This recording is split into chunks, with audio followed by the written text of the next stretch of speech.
Good evening, and welcome to the regular meeting of the Board of Education for Tuesday, August 17th, 2021. This meeting is now in session. Mrs. Smith, may we please have a roll call? Yes. Mr. Rich. I am here. Mr. Walker. Present. Ms.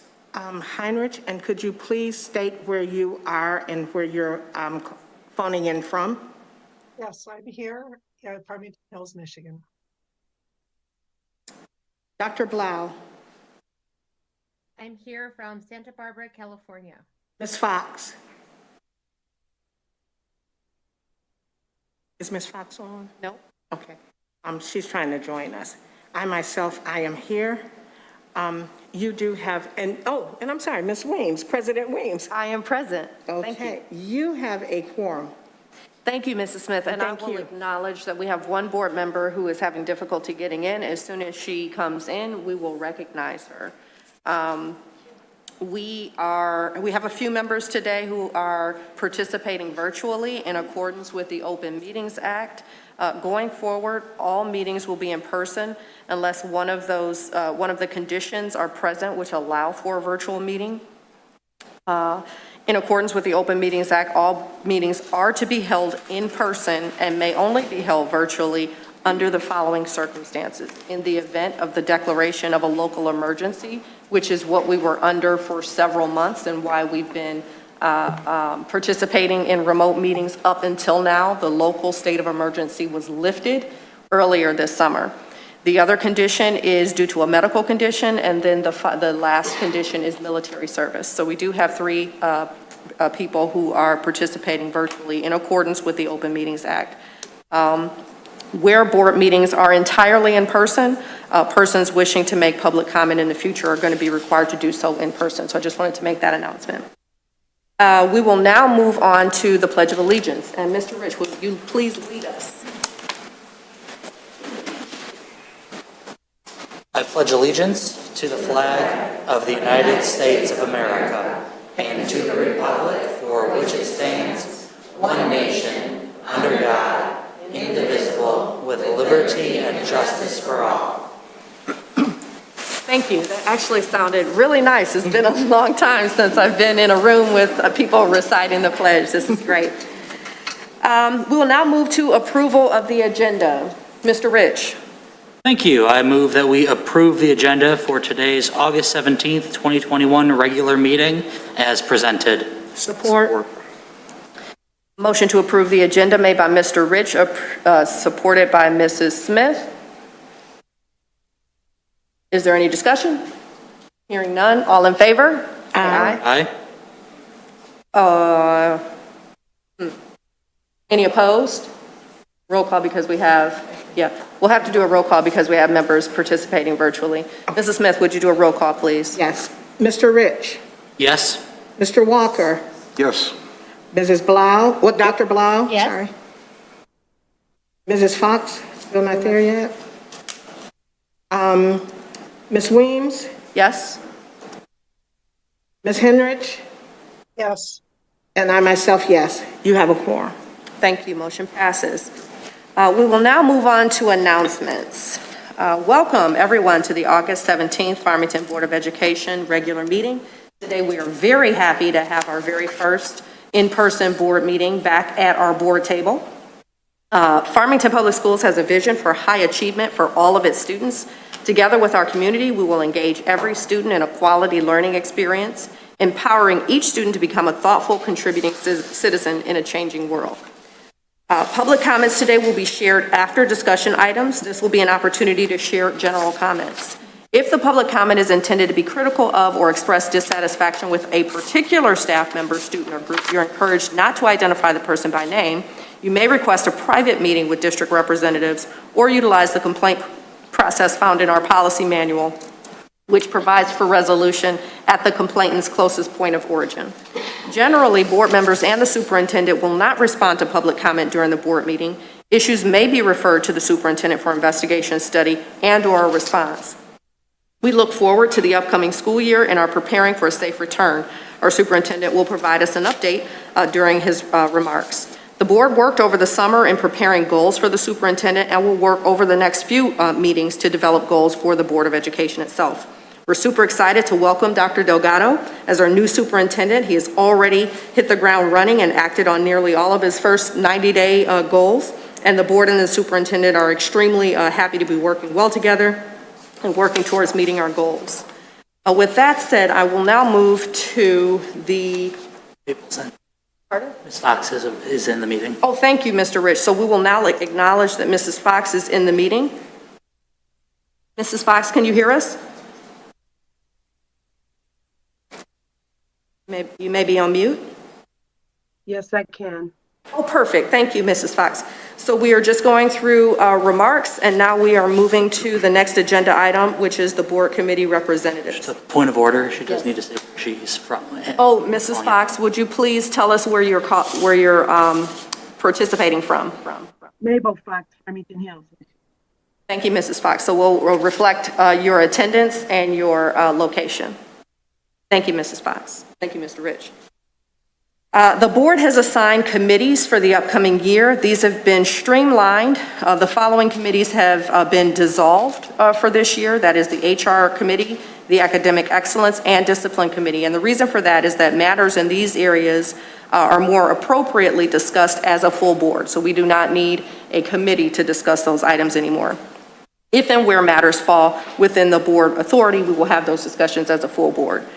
There are two new committees which were formed based on the interests of the board, the roles and responsibilities of the board, and these are the Legislative Committee and the newly formed Community Engagement Committee that we talked about forming last year in an effort to engage better with our community. The committee chairs for each of the committees that we have for this year will develop the cadence for meetings, work with administration and where appropriate with the board to set the agenda based on feedback from the board and the administration, and report back to the full board on the progress of those committees. Committees do not make decisions or direct the administration, but rather listen and make recommendations to the full board. We have the Policy and Governance Committee, which is chaired by Zach Rich and includes Ms. Mabel Fox and Ms. Angie Smith.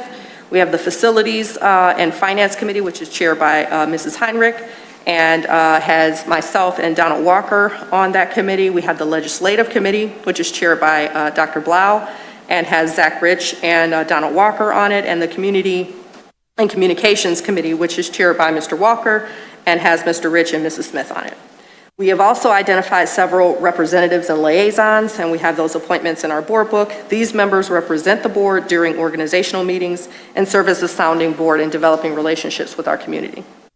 We also have new this year, we've identified board members who will serve as sounding boards in each of our strategic planning areas, and so board members may be asked to attend strategic planning sessions where appropriate. A huge thank you in advance to all of our board members for your service on these committees this year. I know we've got a lot of work ahead of us. And that said, we will move on to items from the secretary. Mrs. Smith? Thank you, President Weems. The board has received communications regarding critical race theory, elementary lunch/recess, Rosh Hashanah, pandemic learning gap, 2020 FPS proclamation, Lanigan, our school, our home, and masking requirements. Communications are acknowledged, and when appropriate, a response is provided. A list of correspondence can be found in the board packet, which is available on the FPS website. Thank you, Mrs. Smith. We will now move on to the legislative update. Dr. Blau, do you have any updates? I know we're pretty early in the season, but want to check with you. I don't have anything additional to report at this time. Thank you. And for those in the audience who can't hear, there are no items to report. Okay, we will move now to district updates. Dr. Delgado. Well, thank you, President Weems, and it is so nice to see everyone in person again. So I'd like to welcome everyone to the 2021-22 school year. We are very, very excited to begin this new year of teaching and learning in less than 2 weeks. I am told that our bond schools are on time, they're on budget, and they will be ready for the opening day. And our administrators and teachers are back getting rooms ready and preparing the building for all of our students.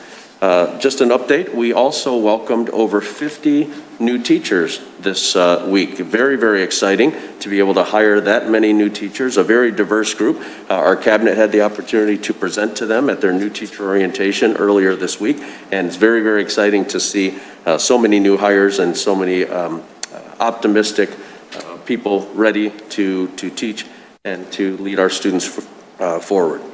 I do want to give an update to the board and to the public on my 90-day plan. So this is day 48, yes, weekends included, and I am about 80%, over 80% done with my 90-day plan already. I have a big thanks to our Director of School Community Relations, Diane Bauman, and to my wonderful Executive Assistant, Kim Buckley. I made the good choice of allowing them access to my calendar and asked them to fill me up. And so fill me up they did. And so every single day we really wanted to try to maximize July and early August to meet with as many community members as I could before all of our teachers and administrators came back. And that's really what we did. And so, you know, as I went around the community and met with all these individual groups, from the foundation to the PTA to our partnership with the LOC Credit Union, the YMCA, it just reinforced for me what an incredible community this is, and a great place to live and a great place to work. I met with Tom from MCMR, Lester and Thomas from FAPN, Pastor Eddie and Dr. Coleman Burns from the Interfaith Association. And I also met with the mayors and city council and chamber. And in all of these conversations, OCC, we talked about partnerships for our students and partnerships with our schools. And it's a really, really special place. And I also had the opportunity to meet with Todd from CARES, and people like Jesse from Youth Assistance and the Neighborhood House, the Goodfellas, the Optimists. And even though I've lived in this community for almost 20 years, even I didn't realize how much giving and community support there is here. How much altruism and care for the families in this these two special communities. And so again, it just made me proud to be a part of this and to be able to join you in this capacity. And obviously, we also talked about COVID. I met with medical professionals from Henry Ford and Beaumont hospitals, met with Oakland County health officials, with our school nurses, and of course, we discussed masks and mitigation. So I want to just thank all of the community members, either here tonight or who communicated with all of us, for their really respectful advocacy and sharing their opinions and their thoughts on what our schools should do with respect to mask and mitigation. I think that type of civility is much needed, and I really appreciated the comments and the manner in which people presented their cases. We did read every single one of them. We incorporated those into our discussion as our leadership team developed the recommendations, of course, consulting with our medical professionals. So I just appreciate the good model, the good example we're setting for children and how we actively debate and have discourse around this really sensitive and polarizing topic. And so I'm looking forward to hearing and listening to tonight's public comment as well and responding appropriately. So I do want to share just a little bit. I'm not going to go over every single mitigation protocol, but you're all aware of the letter that I sent out, specifically hitting kind of the broad strokes of our mask protocol that is going to follow the Oakland County transmission level and some of the key points of mitigation. We just today finalized as a district our mitigation protocols, and this document will be updated to our frequently asked questions document. I'd ask you to reference that frequently on the website. You can also submit questions at info@fpsk12.net. That's info@fpsk12.net, and we will add that living document of additional frequently asked questions. But some of the big topics that I've received, that many of us have received, other than obviously the masks, have to do with contact tracing and quarantine. So I just wanted to clarify for the board and for the community. So the restrictions, the requirements from last year no longer exist. There isn't any requirement for us to contact trace necessarily or mandatory quarantines of 10 days. However, for students or staff members who do have a positive case of COVID, that would be a positive case, that would be a 10-day quarantine. The contact tracing, our administration felt committed to that. that we wanted to maintain things like seating charts and organizing so we know where the students are. As a family member, if there were a positive case of a student or staff member, you would want to know as a parent. We want to make sure that we can contact Trace to communicate to you as a parent, and to recommend, following the Oakland County guidelines, to recommend that you monitor your child's symptoms and then self-isolate if appropriate. Some of the other topics that came up are things like lunches and recess, arrival, dismissal. That building-specific information is being worked on. Principals and directors of programs will be releasing that information to you very shortly. But similar approaches to lunches and making sure that students are socially distanced whenever possible, and that there is an organization to who is in the lunchroom. For example, adding additional lunches to the school day so you can have a grade level and be able to contact Trace if there were a positive case. I talked in my letter about ventilation. I just want to remind us that we have all of our HVAC systems are in good repair, and we have additional steps of air purifiers that were purchased last year, and those will be continued. Some questions about student desks and barriers, plexiglass. Those are no longer required, but they are available. And so we have more than adequate PPE for masks and for barriers and all of that we'll be able to provide as well. And physical distancing, we will try to the extent possible to maintain some physical distancing, especially in areas of larger group settings where that's feasible, lunches, as well as some of the large group instruction areas. So this document and much more detailed information will be coming from your school principals, from the district. Again, reference the FAQ on the website, and then also submit any questions to info@fpsk12.net. And with that, I would just like to share, I am just overjoyed to be here. I want to thank everyone for such a warm welcome. I have enjoyed every single conversation with our community members, with our board members. We had both a board retreat, we had a cabinet retreat, we had a leadership team retreat with all of our fine leaders in the district, and it's going to be a great year. It's going to be the best year of our careers, as I said to our leadership team, because it has to be. Because our kids are relying on us, they're depending on us, and we're going to rise again this year and give them our very, very best. So thank you again for the warm welcome, and welcome to the new school year. Thank you, Dr. Delgado. We are now ready for administrative introductions. Thank you, Mrs. Weems, and I have the pleasure of introducing our Assistant Superintendent of Talent Development, Ms. Kathy Smith. Good evening. Well, I'm super excited. I think that you have phenomenal staff. Can I just pause for 1 second? Is everybody able to hear? No. I can try to. Is the mic on? Is your mic on? I think that mic is on.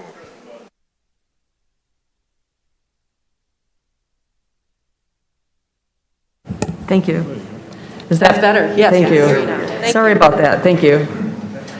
Well, I was going to say, we have, as you know, phenomenal staff here in Farmington, and we are lucky that we have such wonderful, dedicated, and committed staff. And as Dr. Delgado mentioned, we just have welcomed quite a few new teachers. Well, tonight, I'm also very excited to share that we have 10 administrator hires or appointments to introduce to you. We're thrilled to have such amazing administrators join us in support of our students, families, and staff. I'd first like to introduce 3 administrators who have supported our district as administrator prior to this year and were selected to serve in another role. We are so glad that they considered another opportunity to serve our community, and we truly believe and value growth opportunities in Farmington, and this is evidence of that commitment. First, I'd like to introduce Mrs. Kelly Kaminsky. Mrs. Kaminsky has been an assistant principal at Warner Middle School since 2016 and was selected to serve as the new principal of Warner Middle School following the unfortunate passing of Principal Alan Archer. Since last April, Kelly served as interim principal and has provided consistency for the students, staff, and the Warner community at a very difficult time. Prior to Warner, Kelly was a teacher, instructional coach, and co-principal in Wayne Westland Community Schools for over 15 years. She received her Bachelor of Science in Elementary Education from Western Michigan University and her Master's of Arts in Teaching with an endorsement in middle school teaching, which we know how important that is, a special group in our middle school of students from, again, the University of Michigan, Dearborn. Kelly is a strong leader. She absolutely has the respect of her staff and will help students excel at Warner. We're extremely proud to have her join us in the role as principal, and if Kelly could come up, don't be shy, and join us.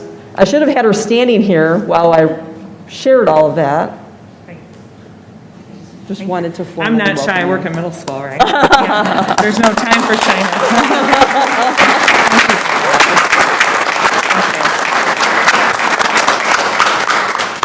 Thank you for this opportunity to the board. Ironically, this week, 6 years ago, I was introduced to be the assistant principal at Warner and was proud to be introduced by both Kathy and my late principal, Alan Archer. So this is a huge honor. I will promise you I will take great care of our students, I will take great care of our staff, and I'd like to thank really formally Ms. Smith, Dr. Goodrum, Ms. Bowman, Dr. Kaufman for the amount of support our staff and students received the last few months. My colleagues, we have the best staff on the planet, and I cannot wait to see kids back in person with us and welcome a whole bunch of middle schoolers back for a great, great school year. So thank you for this opportunity. I'm quite honored to be the principal of Warner. Thank you.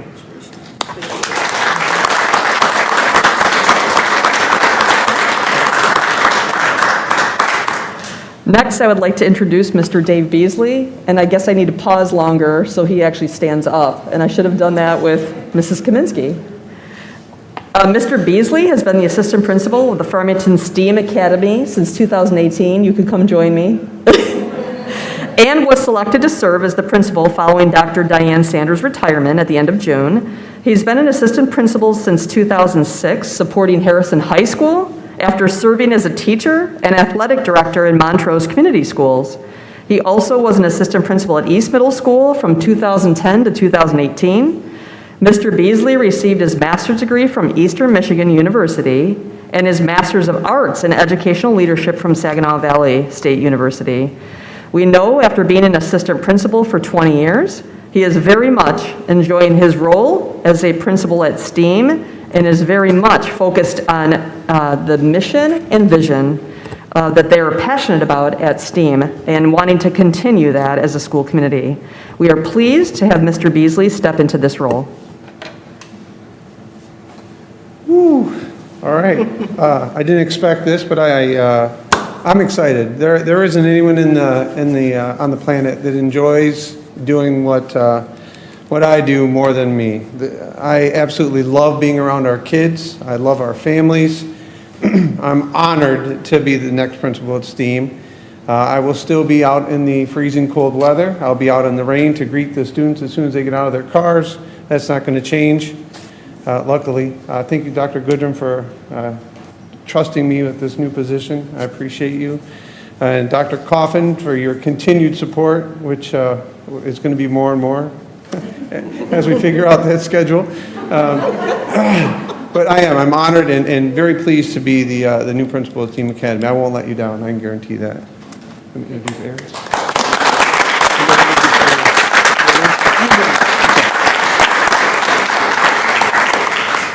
I would also like to introduce Mr. Curtis Lovio.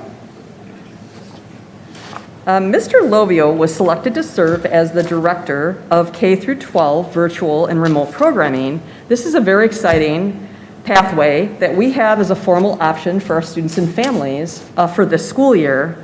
Mr. Lovio is the direct supervisor for the kindergarten through 12th grade remote program. And again, we are very excited to have a very formal opportunity to give our parents some choice and to help us better meet the needs of our students.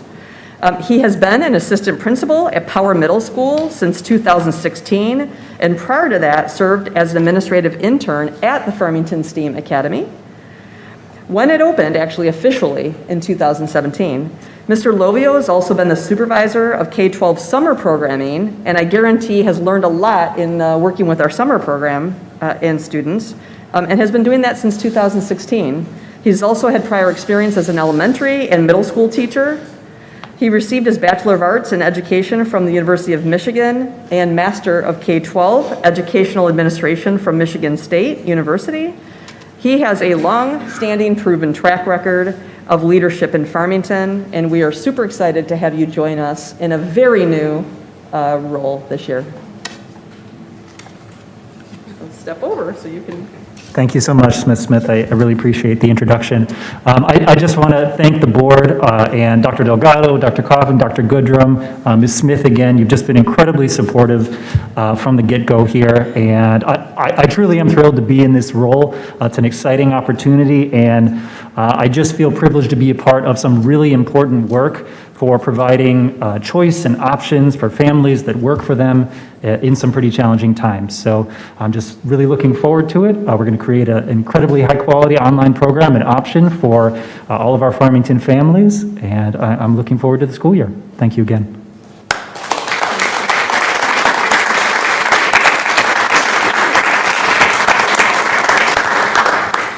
We are not done. If we started with 10, we're now down to 7. But I'm very excited to introduce 7 more administrators who span 3 levels as well as central support.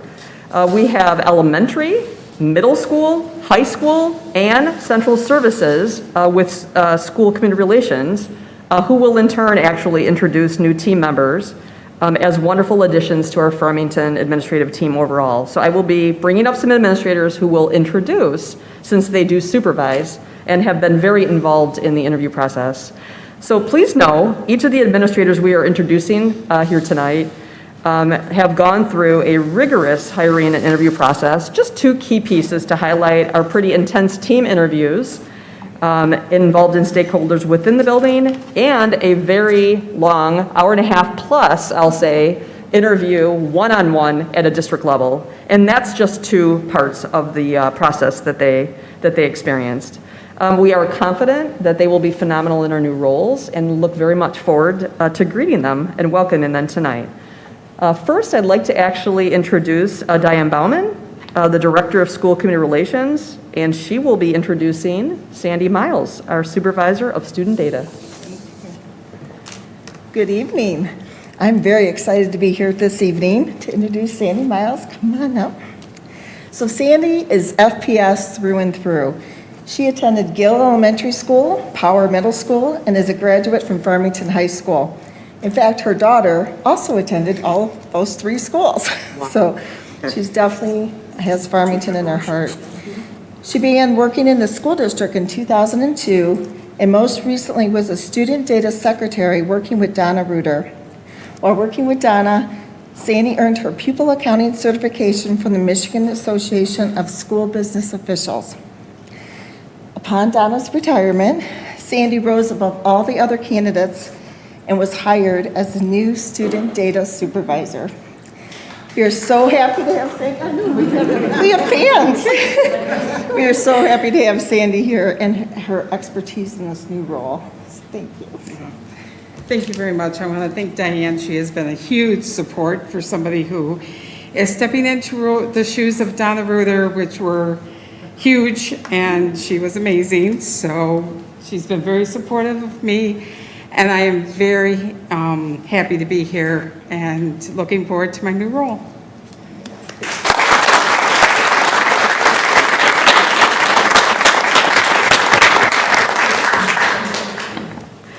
So next is elementary, and I'd like to introduce Mr. Rob Kaufman at Hillside Elementary School, who will introduce Mrs.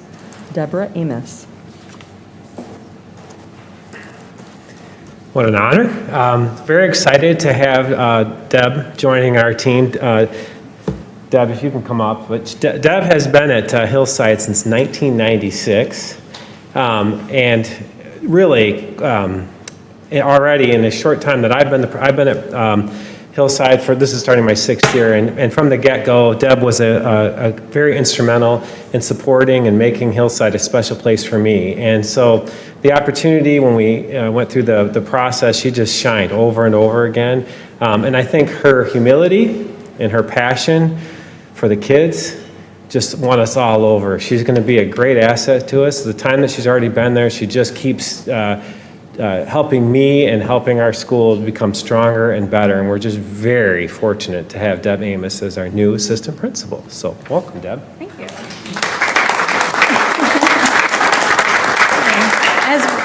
Good evening. As Rob stated, in 1996, someone took the risk and hired me and welcomed me into the Farmington Public School District. And over the last 25 robust years, you have invested in me. Thank you. I have called Farmington Public Schools my home and have consistently been supported, pushed, encouraged, led, respected, and believed in by so many amazing past and present colleagues, excuse me, leaders, families, friends, and students. They have intentionally invested in me throughout the years. Tonight, I would just like to say a humble thank you with great admiration and love. I look forward to providing a return on your investment in Farmington by leading and learning with integrity and fun and care for the students, families, and staff at Hillside. Thank you.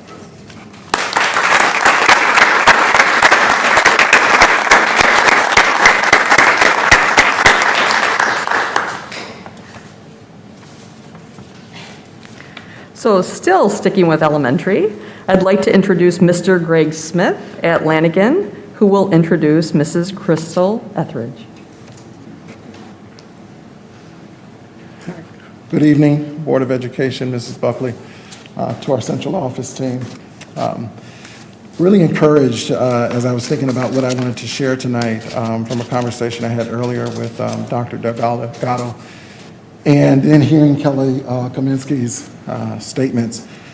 And I want to reflect back to 6 years ago when I stood at this podium. And I shared a quote, and the quote was, you have to take full advantage, or you have to seize the opportunity of a lifetime and the lifetime of the opportunity. Well, this Board of Education, the leading of our HR department, our central office team, you guys have given Lanigan Elementary, this community, an opportunity. And we filled it with someone who is compassionate, someone who has a love for this community, a love for education, and a love for children, a depth of resolve and passion for what matters most in the school building. So I have the distinct honor to introduce to you tonight Mrs. Crystal Etheridge.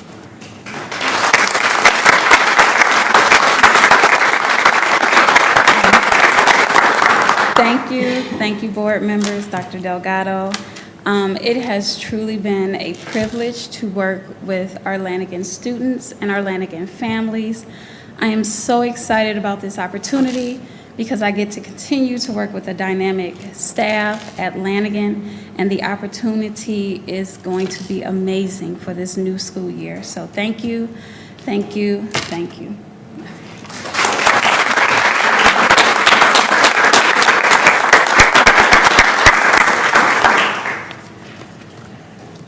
So in middle school, I'd like to reintroduce, I guess, Ms. Kelly Kaminsky, principal of Warner, who will introduce another special person, Ms. Angela Zaley.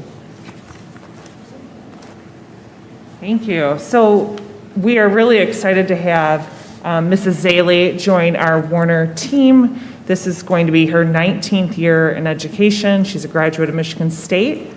This is her 8th year in administration, so not new to her.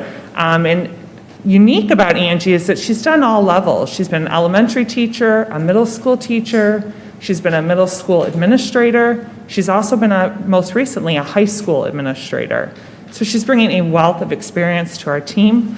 She's also bringing a great amount of understanding and empathy for what our Warner staff and students need right now in part of our healing process.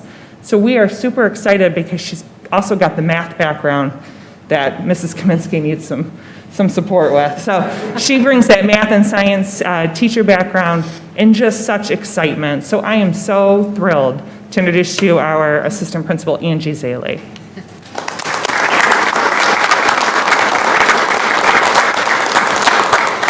I just want to start by saying thank you so much to Kelly, to the interview team, to the board. Thank you so much, and to Dr. Goodrum for trusting in me to take care of Warner in this very difficult time for them. I'm so honored that they trust in me to do this task. I want you to know that I'm really excited to get to the work of improving student achievement while making sure that Warner is always taking care of kids and doing what's best for kids. I can't wait for the upcoming weeks to start building those relationships with staff, students, and our families and our community, and with the wonderful central office staff that I've already started to get to know. Thank you so much.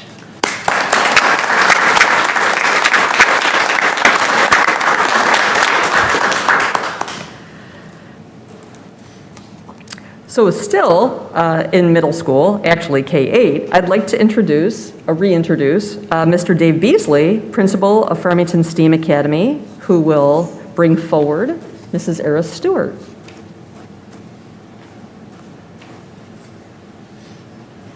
Well, hello again. So I'll tell you again, I'm super excited. I get to be the principal. I get to do this daily. And there is someone that enjoys the children almost as much as I do. And I was fortunate enough to interview, match our outfits, all that stuff that's important. It's important. Mrs. Stewart has been in education for 21 years, all 21 here in Farmington. She has her master's degree from Wayne State, ed specialist from Oakland. Before we stole her to STEAM for the last 6 months, she was the SEL coordinator. And she did get a 6-month interview while Dr. Sanders and I were both out on leave. And so the staff learned a bunch about Mrs. Stewart and how she operates. And she learned a whole bunch about how STEAM operates. So we've hit the ground running. Last week when we started together, it's a great flow. She's a computer guru, a Canvas guru, a Google guru. None of the things that I was, so I've already been taught and am learning well from Mrs. Stewart. So we're very fortunate to have her with us.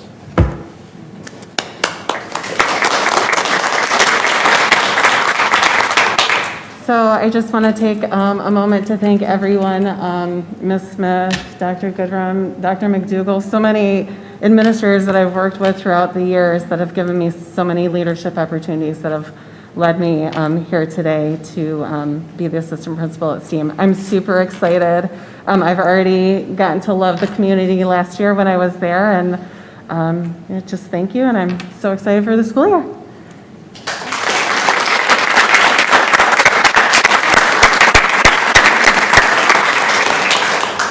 We have one more in middle school, and I'd like to introduce Mrs. Allison Robinson, principal at Power Middle School, who will share with us Mrs. Renita Williams.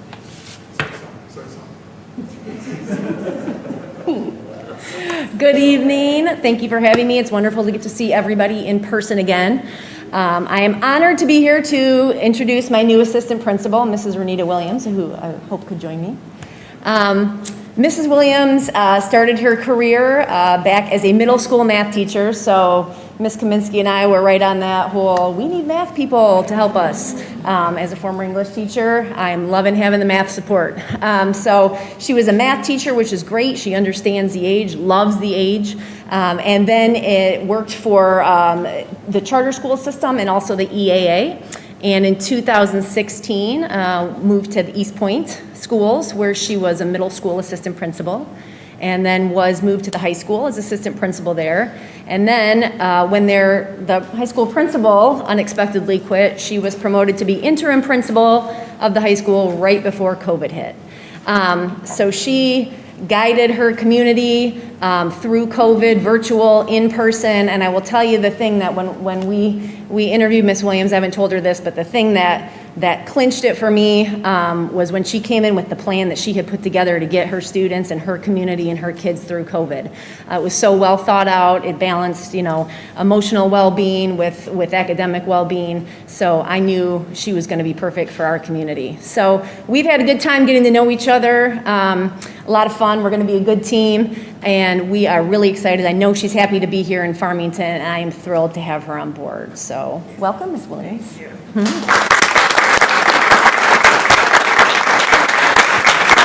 Thank you, Allison. I am thrilled, I am happy, and I am truly honored to be here in Farmington. The interviewing committee, I just would like to let you know as well, is that the HR team was extremely hospitable to me. Just the entire process as a whole, it was just truly amazing. It was very well thought out and organized, so I appreciate that as well. Thank you so much, Dr. Goodrum, for our interactions, meeting with each other as well. And I'd just like to let you know that I am a hard worker, I'm dedicated, I want to be here, and I am just, so humbly, I feel extremely blessed that I was chosen, at the end of that entire interviewing process to just become a part of the Farmington family. So thank you so much. I'll do my absolute best. You'll see that I am a hard worker. I'm always here. I engage with families, students, and with the staff. So I'm happy to be here. Thank you again.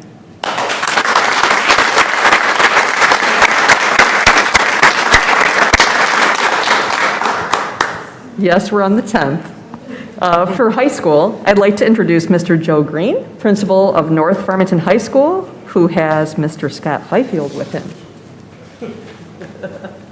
Thank you. Thank you, Mrs. Smith. Good evening, board and community members and CO members. It's my pleasure to introduce Scott Fifield as our new assistant principal. He is the perfect man for the moment. He started 20 years ago at North. And actually in the district, forgive me, 16 years ago at North, has coached for 16 years, has known our students in the special ed classroom, in the regular ed classroom, on the football field, in the hallways.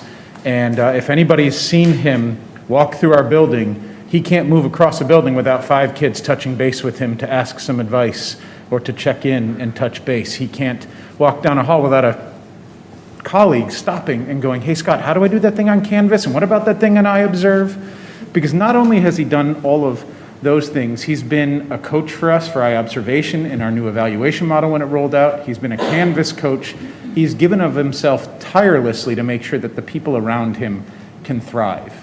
And so his solid counsel, his excellent ability to understand the humans he's dealing with is perfectly poised to help us, because we're in a strange place in the high school. Only our seniors know the culture of this school, and they had it for 1 year as freshmen.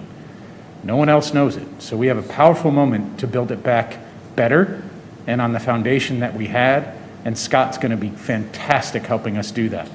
And this all started back at EMU, where he got his bachelor's in special ed and then his ed leadership degree at OU. And so it's my pleasure to introduce and ask the microphone Scott Fifield, one of the kindest, smartest, and most soulful individuals. And he's a nice compliment to Ms. Corbett and I and our team. So Scott.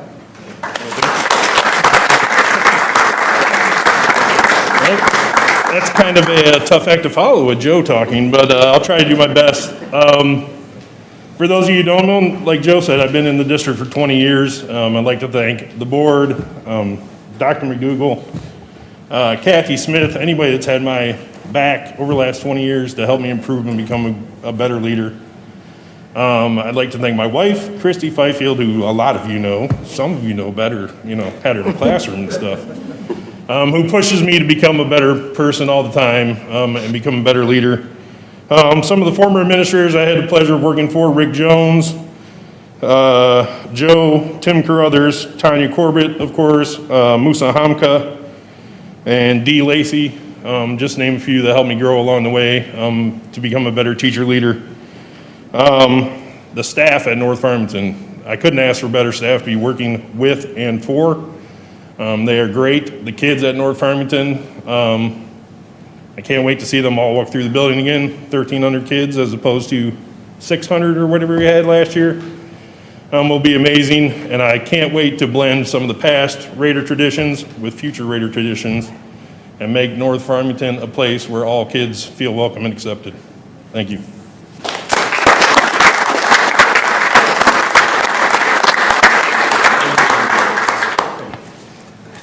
In closing, I definitely want to thank all of you.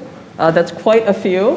And so I think one thing that needs to be stated is our administrators are really an important part of our buildings in Farmington Public Schools overall.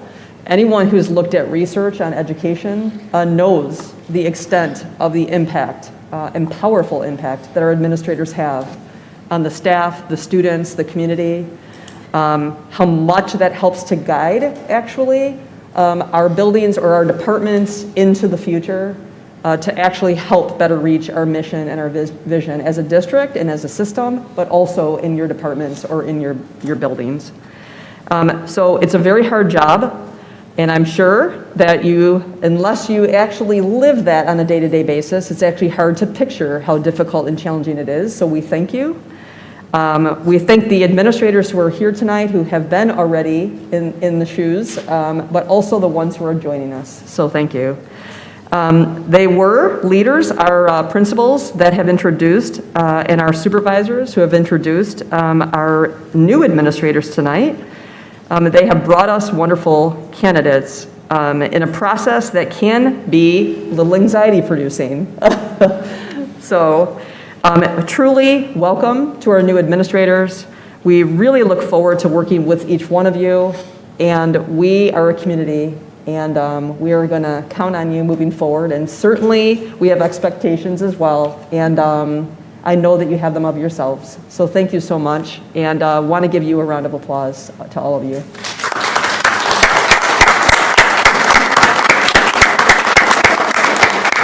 Thank you.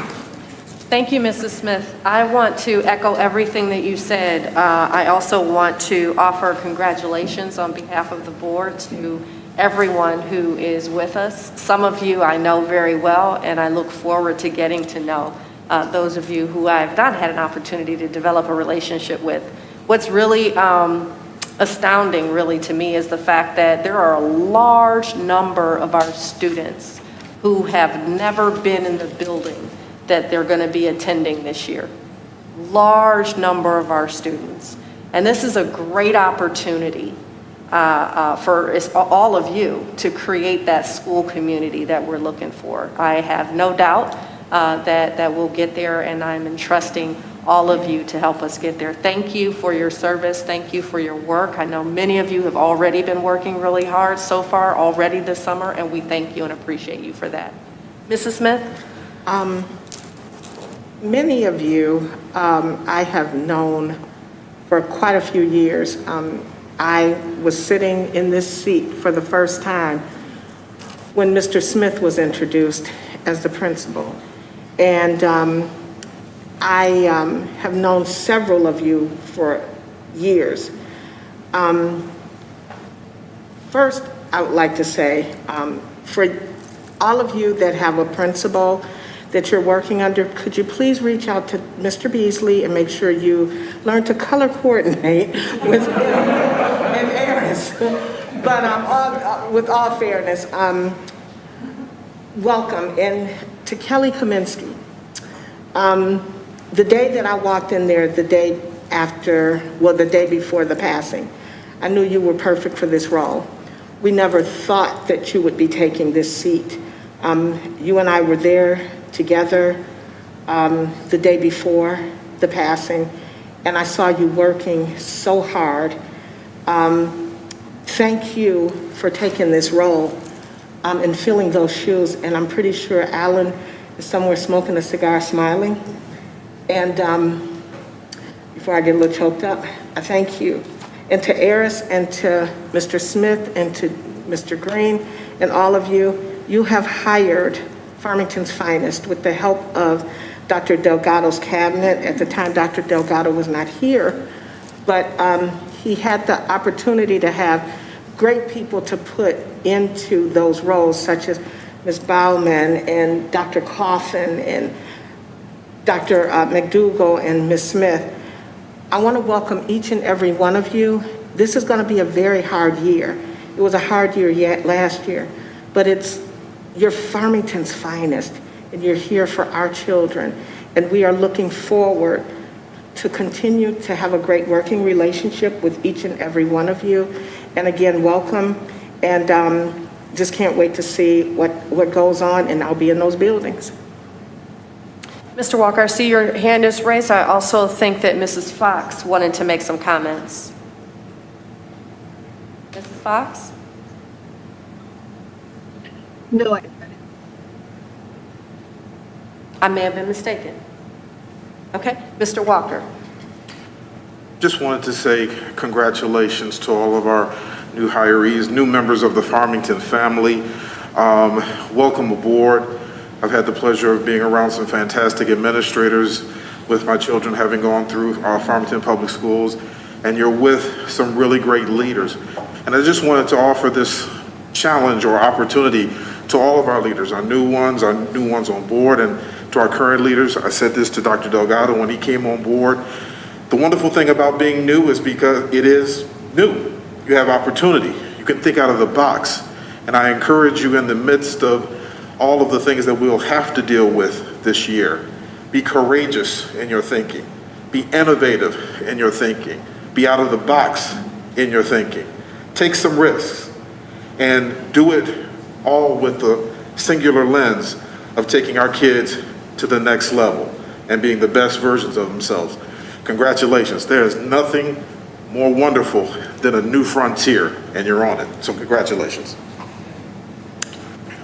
With that said, congratulations again. We appreciate you guys. Thank you very much. One more round of applause.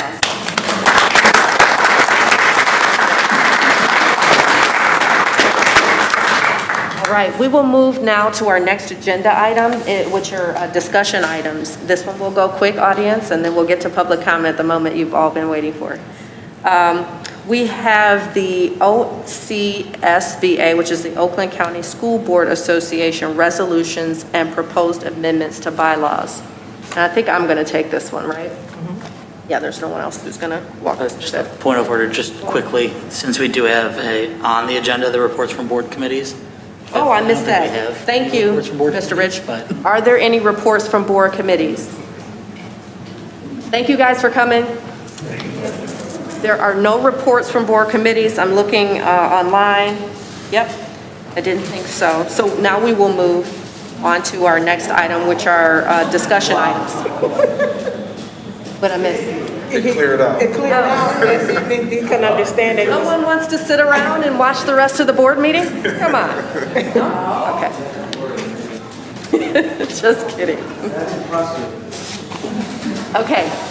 So the Oakland School Board Association, Oakland County School Board Association has two matters that we have to consider, and we're putting them into one motion.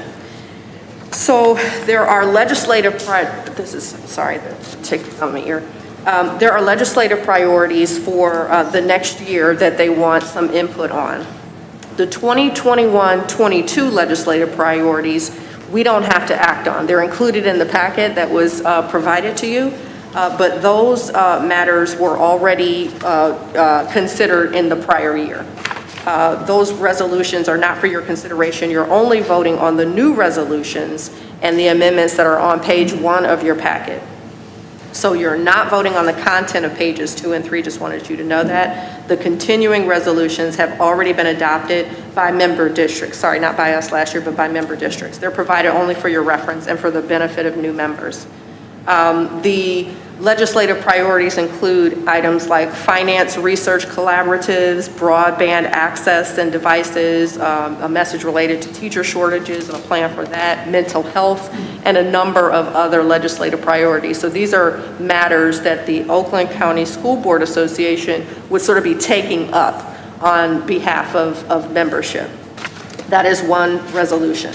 The next one is on the bylaws. There are proposed amendments to the bylaws. These were also included in your packet. There's a summary of the proposed amendments with a rationale for each proposed amendment. And so with that, I have no doubt everybody's been through their packet. All of the information was provided, including, information supporting the differences between the 2 years, Are there any questions, comments, or concerns? Let me put this back in my ear. No. Seeing none, is there a motion? And motions can be found on page 79.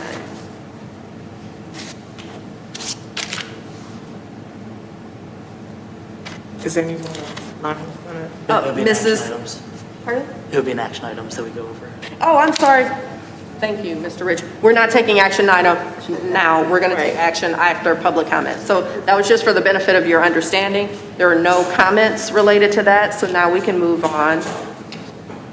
Now we can move on to our next agenda item, which is public comment. So the way we're going to do public comment is we've got, if you are interested in public comment, there are cards for you to fill out. They're up here next to Mrs. Buckley. Oh, thank you. So we usually like for you to sign up for public comment so that we know your name. We'll call you up one by one. Each person will have 3 minutes to provide public comment. Pardon? Did you want me to? Yes. Mrs. Smith will be our timekeeper. We're not trying to be rude, but we have to allow time for everyone. So at the end of your 3 minutes, you'll hear maybe a little ding, and we'll let you know that your time is up. If you have additional comments, this board really wants to hear from you. We accept emails. Every email that you send us, you'll get a response.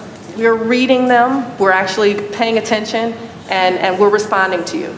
So you have an opportunity to make public comment. Again, generally the board or the superintendent does not respond to public comment. Mr. Walker.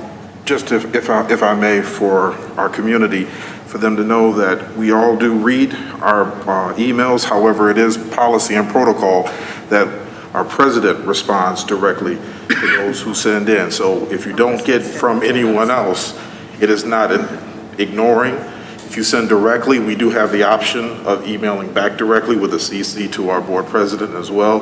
But as a general rule of thumb, board president responds on behalf of the board. Thank you for that clarification. So I do want people to recognize that you generally won't get 7 people responding to you. We've all read the email, but we do have one voice. Mrs. Smith? When you approach the podium, could you just kind of take a glance every now and then and look at me so that I could tell you that your time is, because I don't want to be rude and be like, your time is up. You will hear, it ain't a ding, it's a loud, you know. So I would like for you to just kind of just take a glance over and then you'll know. I'll just tell you it's almost time to wind down, okay? And then Thank you. Mrs. Buckley, just one question. Do we have anyone virtually who would like to also speak? We do have one, but they're not in the meeting. Okay, so we'll do that afterwards. We'll take care of the folks that are in the room first, and if we have additional public comment that is virtual, we'll do that then. The first person is Tavin Basler, and I apologize if I butcher any names. And I will also call the next person so that you know, Alyssa Valden, you will be the second person. So the first person who should come to the podium is Tavin Basler.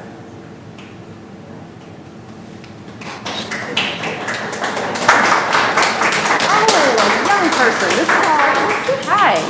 You can go to the podium there, or if you prefer, you can speak to us here as well. I just know that there's a microphone over there, but we won't be able to see you. Thank you, Dr. Thank you, Goodrum. Dr. Goodrum. Thank you so much.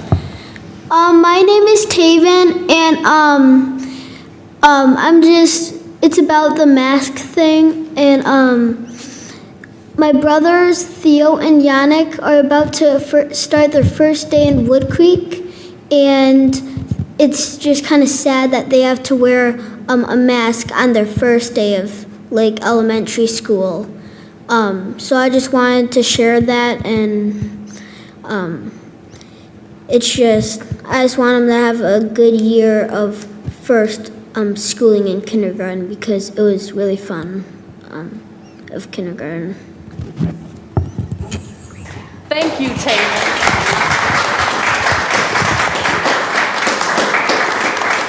Thank you so much for your public comment. That took a lot of courage. Our next speaker is Elisa. Elisa, yes. Thank you, Elisa. And the next person is hopefully is Nanette Holbert.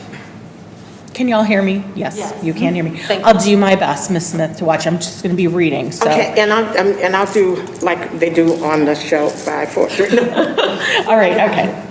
All right, hello, everyone. Thank you for allowing us to speak tonight, and I want to let you know I've spent about a year and a half thinking about this topic, okay? I worked for 30 years in mental health, and I have a lot of concerns about the decisions that have been made, from masks being optional to masks being required. I have lots of questions as well, but I'm going to start with the ones that I could write down for my 3 minutes. Who is providing the actual science for these decisions? I've been asking all summer. I've been reaching out to the district to see actual science. Nobody's been able to provide it. I'm actually not sure it's come to the county or from the governor either. A lot of flip-flops. Why do we go from optional to mandated? It's very concerning. What data shows the masks actually work? I have lots of studies that I can provide to you that shows they do not stop virus transmission. Why are we doing it if it doesn't work? What is the data for transmission in our school district? Not in our county, not in our state, but in our district. And who has that? And it needs to be provided to your constituents. The county numbers are not our numbers. We are a different district. Kids are not affected by this virus like adults are. They've been shown not to be vectors of spreading it. My biggest question is who takes the responsibility for the children who are harmed by wearing a mask? Because there is harm from wearing a mask. You're at a greater risk of infections, lung infections. Doing this all day ain't good, okay? It puts you at a greater risk. What about kids with asthma? What about children who have diabetes, who are at greater risk anyway, but we're increasing it by forcing masks? What about children with anxiety and mental health disorders? What about the social emotional damage that we're doing to these kids? Why are athletes asked to mask even after school? That's 10 hours a day for some of these kids in a mask. And I don't care how many breaks you give them, their oxygen levels are lower. How does that affect their learning? How does it affect their brain? How does it affect their health? These are all big questions that need to be answered before any mandates are allowed in our district. What about the kids who are already vaccinated? What about the kids who've already had SARS-CoV-2? I know a young man who didn't want to get a shot, but who was eligible, and said, I'm just gonna get it so I don't have to wear a mask. Now you're making him masked to go to school. Y'all have let this young man down. You've let him down. Doctors talk about the negative effects of masks and no one's listening to them. Why are they being silenced? Why are we not looking at that? Quarantines, not good. Contact tracing, not good. Siblings should not be quarantined because somebody one of their siblings is sick. Even your own RNs that work for your district have told numerous parents that the kids who quarantine, they don't normally get sick. So they're missing education, they're missing social emotional, and I'll leave you with this. Making kids wear masks is child abuse. There's no data to show it's required. Thank you for your time. Next we have Nanette Holbert, and the person after that will be Angela Tolonen. Here? My name's Janet. Oh, I apologize. That's all right. I wasn't sure, but I heard Holbert. Yes. Yes, as a retired teacher, having lived in Farmington since '64, taught in Detroit, Farmington, Southfield, I know an important part of establishing a beneficial system for everybody for the years, having a close relationship with your parents, and I was wondering if they intend to put lesson plans online for parents to see. As a teacher, I know you do that every week, and we put them online for well, at least I did when I was teaching, for our principal. Do teachers do that for the parents so they know what you're teaching, and possibly a reading list from pre-K to 12, covering the materials you'll be using so the parents can be apprised of, well, for the benefit of their children to know what they're studying so they can be involved. So I don't know if I get an answer, but. We generally don't provide answers. Okay, well, anyhow, that's my suggestion that the teachers do. I know it requires more work for them, but if you're putting it online for your principal, I would think you could do it for your parents too. Thank you. Thank you.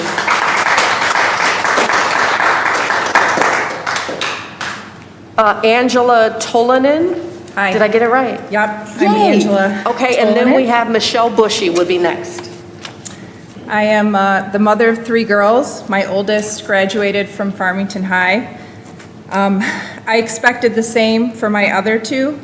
I've tried to be an active parent in the district, chaperoning for field trips, 8th grade class trips, volunteering at girls' high school lacrosse games, even coaching the high school equestrian team at Farmington High for a couple of years. However, currently, neither of my 2 high school students are enrolled in Farmington Public Schools.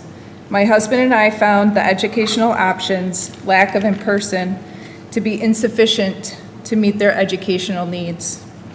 Now the district is again offering full education services in person, so we are considering a return, but I've learned that all-day masking will be required, though there's no mandate requiring this. I do not see sound reasoning to support mandatory masking. We've been dealing with the virus long enough to know that it does not target children.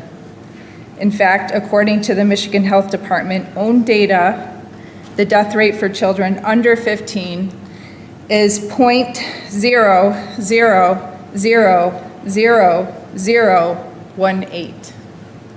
That's what we're talking about masks for that number. Wearing a mask, getting a vaccine, these are healthcare decisions. As a parent, I would like all healthcare decisions for my children to be made by me and my husband in consultation with our personal physician. When you mandate masks, you are sending me a clear message that you do not respect or value my judgment, my ability to make the best healthcare decisions for my own children. I have no desire to make any healthcare decisions for any other family. I do not want healthcare decisions to be made for my children against my wishes. It is my hope to get a welcome letter from the superintendent and board that says, we trust parents to make the best decisions for their own children and will support all choices regarding masks and vaccination. Thank you. Next, we have Michelle Bushy, and then we have Julie Bell. Good evening. I'd like to take us all back to when this started in Michigan on March 13th, 2020. We shut down our schools. A new virus came to America that our medical teams had never seen before. We all band together to survive this deadly virus. We knew nothing, so we shut down everything. In the beginning, it was trial and error for everyone. Everyone did all they could to keep others healthy. We masked, we wiped down groceries, we went out at times of complete necessity. Death rates were the highest in the beginning because no one knew quite how to treat this virus. We rushed to the vents and didn't have proper interventions in place to save people. We now do, which is why the death rate is so much lower. The Farmington Public Schools Board of Education kept our kids out of school for 11 months, while others around us went back. In one full calendar year, our kids were allowed inside the building 14 days. 14 days is all. Fast forward to today, we have a vaccine that makes COVID so safe and unlikely to anyone who has gotten it that the CDC and the Michigan Department of Health and Human Services don't even recommend quarantining. So anyone over 12 who wants the vaccine has had time to get the vaccine. According to the CDC's website on Monday, August 16th, children ages 0 to 17 account for 3,736,657. That is 15% of all cases in the United States. Sadly, 457 children in the United States have died from that. That is 0.0001223% of the cases, resulting in deaths. In 2017 and 2018, the CDC estimates that 600 children without underlying conditions died from the flu. Do we mask for the children even though the flu was more deadly? No. The media exaggerates everything. Think of how many times they've told us to be ready to get stuck inside due to the snowstorm, and we only get a couple inches of snow. Imagine if we had all actually panicked and called school on those days. The media is doing the same thing today with COVID. They've changed an outbreak into one case. One case is an outbreak. I implore you to look into the actual numbers on trusted sites and then make your decisions. We teach bias in writing all throughout school, and that our children need to be critical thinkers. We need to be too. We can all find articles one way or another to support us, our side. What we should be looking at is the data, the actual data with no bias. We need to take the data and then decide. Masks are no longer a requirement in our state. They are recommended and a choice. Why would you require them at school for children when they aren't required anywhere else? They should be a choice for children too. Parents should be able to make the medical decisions for our children. It is psychologically damaging for our children to wear a mask and live in fear of a virus that is less likely to kill them than the flu. We never wore them to prevent the flu. Why are we having them now? I'm going to leave you with this quote from Anna Gala. What is right for you may not be right for me. What is right for me may not be right for you. But what is not right for either of us is being stripped of the freedom to choose what is right for ourselves.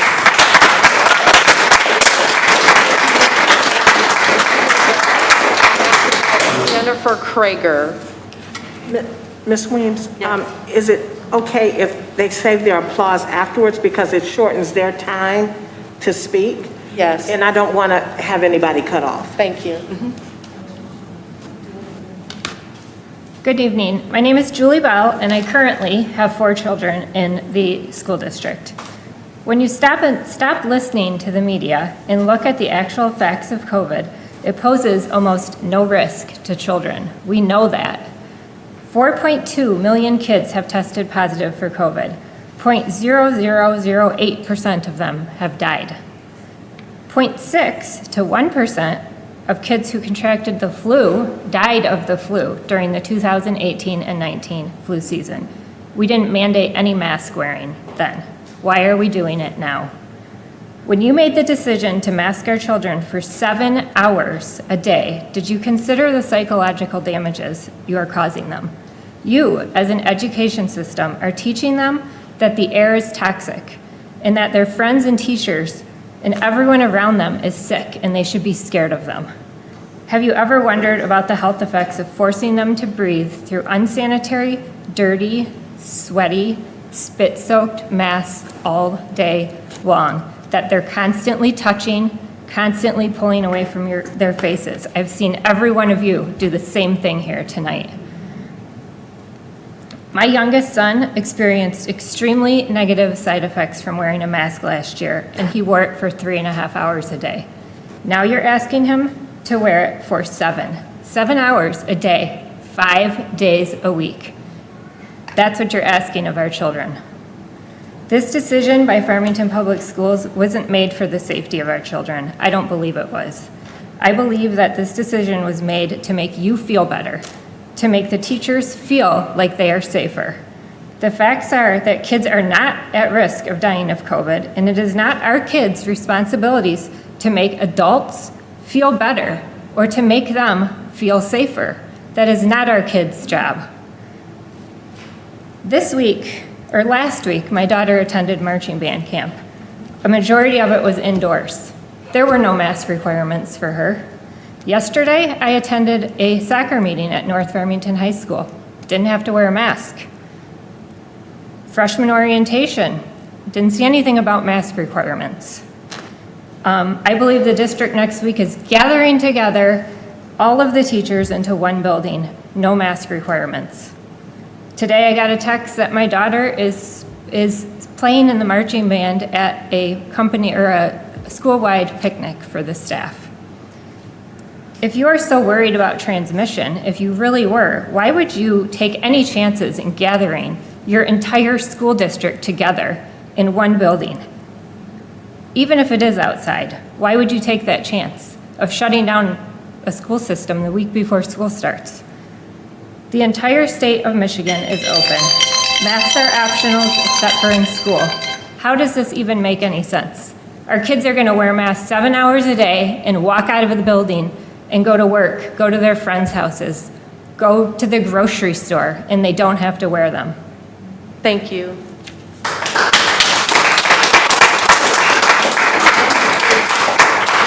Crager, and then we have Chris Henley. Good evening. My name is Jennifer Crager. I work in the district as a secretary at Longacre Elementary. I have 2 children in the district who are in high school. Last year was the worst year of our family's life. I emailed many of you, I think you probably we have been in contact before, about the situation that my daughter went through with mental health. A straight A student couldn't cope with the expectations of what was put on her. What I've given to all of you is detailed data of research that has been done about the ineffectiveness of mask wearing. What we have done is we have committed our children to useless harm, abuse, trauma, mental impairment, and psychological damage. My daughter is the pride and joy of my life. All of these kids that everyone has here is the pride and joy of their lives. We are the choice makers of their health. A mask does not work. In this data, you will see over 42 studies have been done, and there are plenty of surveys, there's plenty of places to find all the facts. And I've listed them out, but what I'm asking you right now is that if you could take time this week and read through some of this data, and I would like to follow up with you next week to be able to talk about what you read in this data, and if we can change your minds to take the word mandate off of the mask wearing for our children. I'm asking for options for our kids. Have you gone and actually interviewed kids and said, how was last year for you? My kids would say it was prison. High school seniors had shields that were in front of them. They sat at a cafeteria where they couldn't even sit next to their friends because they couldn't hear them because they were so masked up. They had to sit kitty corner and they couldn't talk, so the whole entire cafeteria at Farmington High School was pin drop silent because the kids would throw their hoodies on with their masks on while they're waiting and play on their phones because they couldn't talk to their friends. Social emotional help is huge for our kids. It is a big part of school. It's not just the academics, and we are harming our children by masking them up in a ungodly way. And what I'm saying right now, I'm masking my mouth up because this is what it looks like. It's not right. Our children need us as adults. They trust us more than anything to do the right thing. And because adults live in fear, children live in fear. And when constant fear is happening to children, it's called trauma. The irreplaceable effects that we've had on our health of our children from stress, anxiety. I know that people have been hurt by COVID. I do, and I am truly sorry that this is happening to families. But it has been 15 months that we have been dealing with this. As a staff member, I watch children coming in sobbing. I can't breathe in my mask. I watch my children coming home every night, the headaches, the lethargic. I deal with this at work because we've been masked. I can't potentially wear a mask because I have a doctor's note. I can't breathe in a mask. I can't imagine what everybody else in this district can't breathe in a mask, and we're forcing them to do something that's against their health. My last and final comment is I'm passionate. I am an employee. I do believe in our district. Thank you. But I do really want us to have more conversations about what this means. And if you can just follow up with me, I'm going to send you an email tonight so we can follow up in emails. Thank you.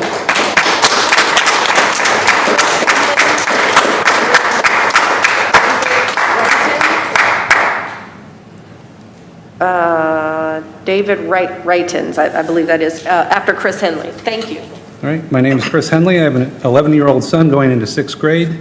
Throughout this entire pandemic, I've steeped myself in knowledge, reading every article I could, following every link, citation, and actually reading the studies referenced.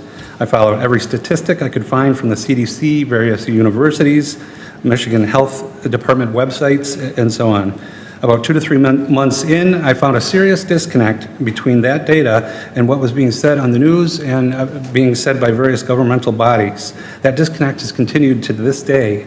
I understand this is a difficult decision for the board to make, and it's a difficult time for all of us.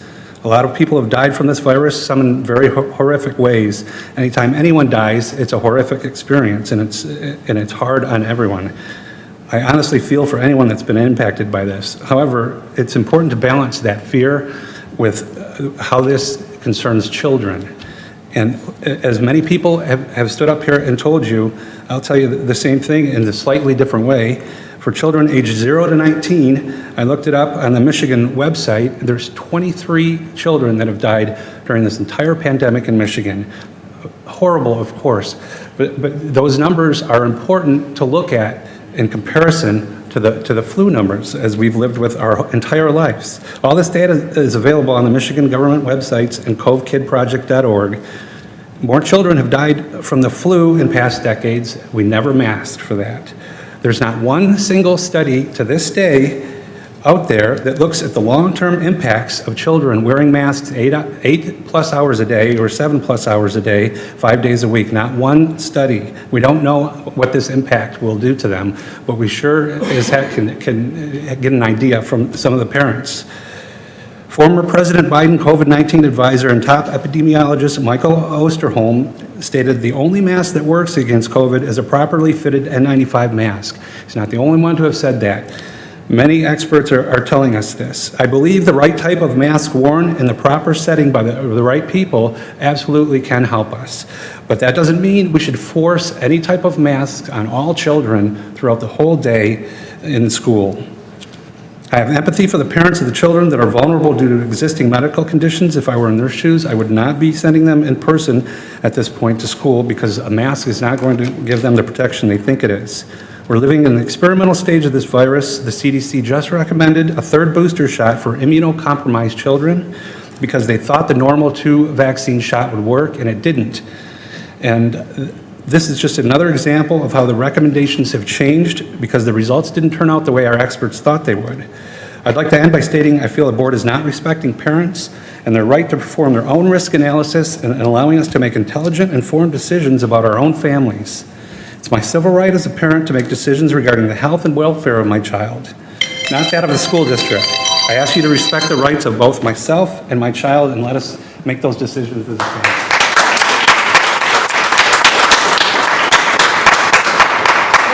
David, and then I think we have a John Rentons, right? Yes. Yes, thank you. Okay. I thought it was really shameful that the new faculty that we just spent an hour listening to won't listen to us. It's that kind of behavior why I'm here tonight. I stand before you as an embarrassed parent of a child attending Farmington Public Schools. I've learned a lot in the last 20 months. I've learned education doesn't mean teaching children. Education is about the 2 things Democrats crave the most: power and other people's money. It amazes me how one political party has gained complete control of the public school system. A far left-leaning Board of Education and a completely insane teachers union is the sad reality of the woke nightmare I'm living in. When one party has complete control, then checks and balances go out the window, and they have free rein. The public schools are the early investors in cancel culture. Cancel the Christmas plays. Any reference to God is like a 4-letter cuss word, and the Pledge of Allegiance is hanging on by a thread. The public school system isn't falling apart. It's already broken. I never knew the political views of my teachers when I was in public school. Even in government class as a junior in high school, I couldn't tell how Mr. Campbell voted because he would argue both sides. He presented the arguments and let the students form their own opinions. Teachers used to teach, not preach their views. Today, kids are looked at like a dollar amount. Sadly, like business, the only way education will change is through money, or should I say losing money. I'm not asking you to rip the masks off other kids' faces. I'm just asking that you don't force my son to wear one. If my child is forced to wear a mask this school year, we will remove him from Farmington Public Schools. I realize these speeches are not going to change any of the minds on the Board of Education. My son asked, why even come if I don't think it will change the mask mandate? It was honestly a very tough question to answer. After thinking about it for a while, I said, because it matters. When something is happening that you don't agree with, you need to stand up for yourself. I always tell you to be a leader and not a follower. In closing, I would like to address the parents that share our feelings but are silent on the issue. Sitting on the sidelines and silently supporting, hoping the issue goes away isn't enough anymore. We need you, and more importantly, your child needs your voice. I understand it's tough to put yourself out there. During the last school year, a disturbing amount of parents in Metro Detroit were threatened and even fired by their employers for standing up, advocating for their child's education and well-being. That behavior is nauseating. I understand those fears because this was a conversation my wife and I had many times over. We decided if we must go through that hardship, at least we're doing it for the right cause, our child. Parents, it's time to wake up. If you won't stand up for your child, then what will you stand up for?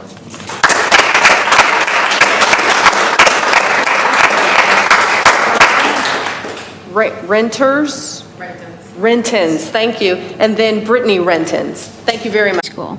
And I wore a mask last year and I could not stand it. My friend has asthma and he could not breathe with his mask on. He once told me at recess he felt like he was going to pass out because of the mask.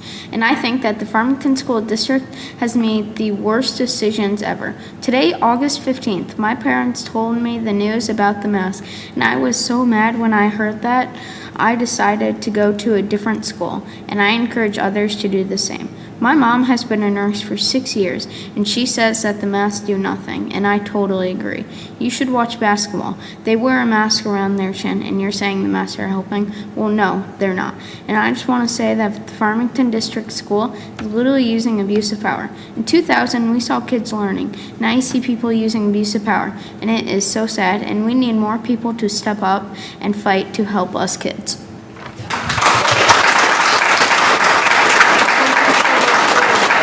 Thank you very much. We appreciate that. Mrs. Brittany Rentins. All right. My son, as you heard, have been in Farmington District since pre-K. I'm standing before you as a concerned mother, wife, nurse educator, and advocate for the parents who are afraid to backlash and to stand up and speak the truth. And importantly, a parent who has been pushed too far the last 20 months. You all took this position to benefit the children. I would be curious for involved concerned parents to make a list of the good that has come from these positions. There has been a 10% increase, the highest ever reported of children being taken out of Oakland County schools this last year. Interesting. It was stated by the district last fall that full-time in-person learning was not safe and that we were all in this together. Continuing with remote learning was the best choice for our staff and students. You were all wrong then, and you're again wrong now, with your insanity approach that you can mandate what is best for our children. Is beyond your job title and out of your lane. The impact of mental health has affected so many during this time, including children. The most vulnerable. My husband and I have listened to our 9-year-old, outgoing, happy leader of a son, who you can see, express his feelings of depression and watch him struggle to express how he feels. Because he has no idea what he was feeling, because he's 9 years old and he should have never been put in that position in the first place. They should have never been forced to watch their friends through a screen. They should have never been forced to wear a mask that with hours accumulates enough bacteria to raise health concerns for any average healthy child. They should have never been instilled with fear. I encourage you to look up facts related to the mental health concerns over the year compared to the actual deaths and true harm that our children's rules have contributed to COVID. I encourage you to look at the facts, or should I say lack thereof, since the NIH has produced no studies regarding masks in our school-age children. I, like many others, would love to see the evidence-based information that was used to make up this color-coding catastrophe of when to mask our children. To quote the CDC in December of 2020, when over 60% or 2/3 of public schools, K through 12, in the United States were in person, during this time, outbreaks were reported to the CDC were limited and continued to be limited until last reported in March of 2021. This article goes on to state that between this time frame, U.S. school districts in routine surveillance of in-school cases reported lower incidence among students and no direct correlation between COVID hospitalization rates associated with in-person education.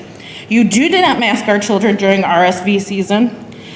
You do not mask our children during influenza season, which causes more fatality in children than COVID. Did you mask your students and your staff during the N1H1 2009 pandemic? No. Did you mask them in the 2014 Ebola outbreak? No. Parents have a right to choose what is best for their children, and I will end with this. That includes masking, vaccination status, and if we are forgotten, education is a right, not a privilege. And it suggests you allow the parents to make what is best for their child and let them decide. Thank you. Bell. Jody Lieb first, and then Mark Bell, followed by Deborah Myers.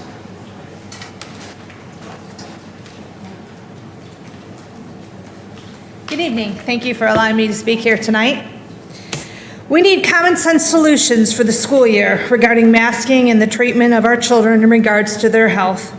We need leadership, not dictatorship, from the board that we, the people, have elected to make these educational experiences a great one for our children. The board cannot make laws. The board is in place to be advocates for our children and guide them to learn and to grow.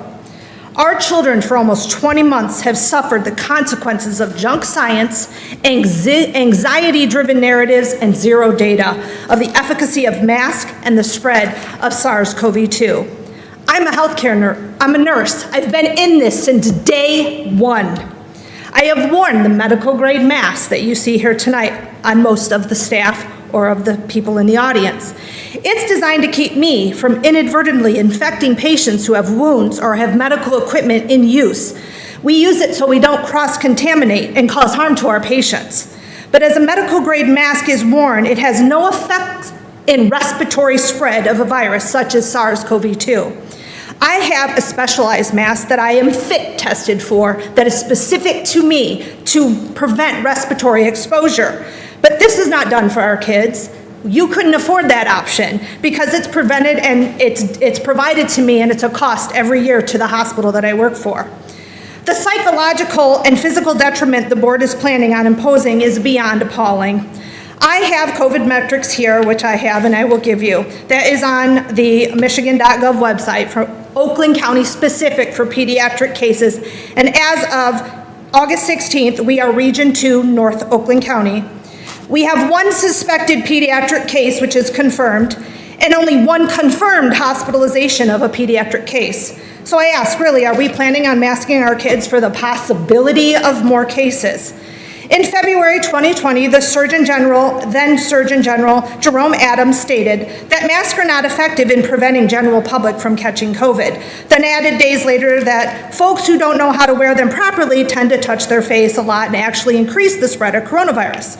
The WHO cited on March 30th, 2020, Mike Ryan, there's no specific evidence to suggest that wearing of masks by the mass population has any particular benefit.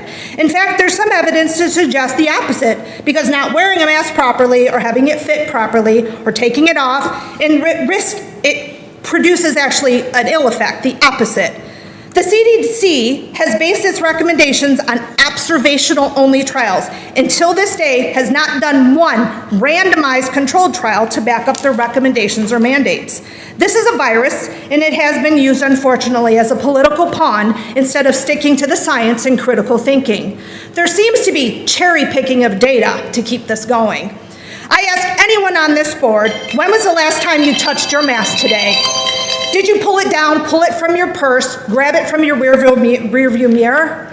It's ineffective if you've done so. It is not correctly being worn, and we are teaching this to our children. We are leading by fear. You're taking away my choice and my freedom. Thank you for your comments. Thank you very much.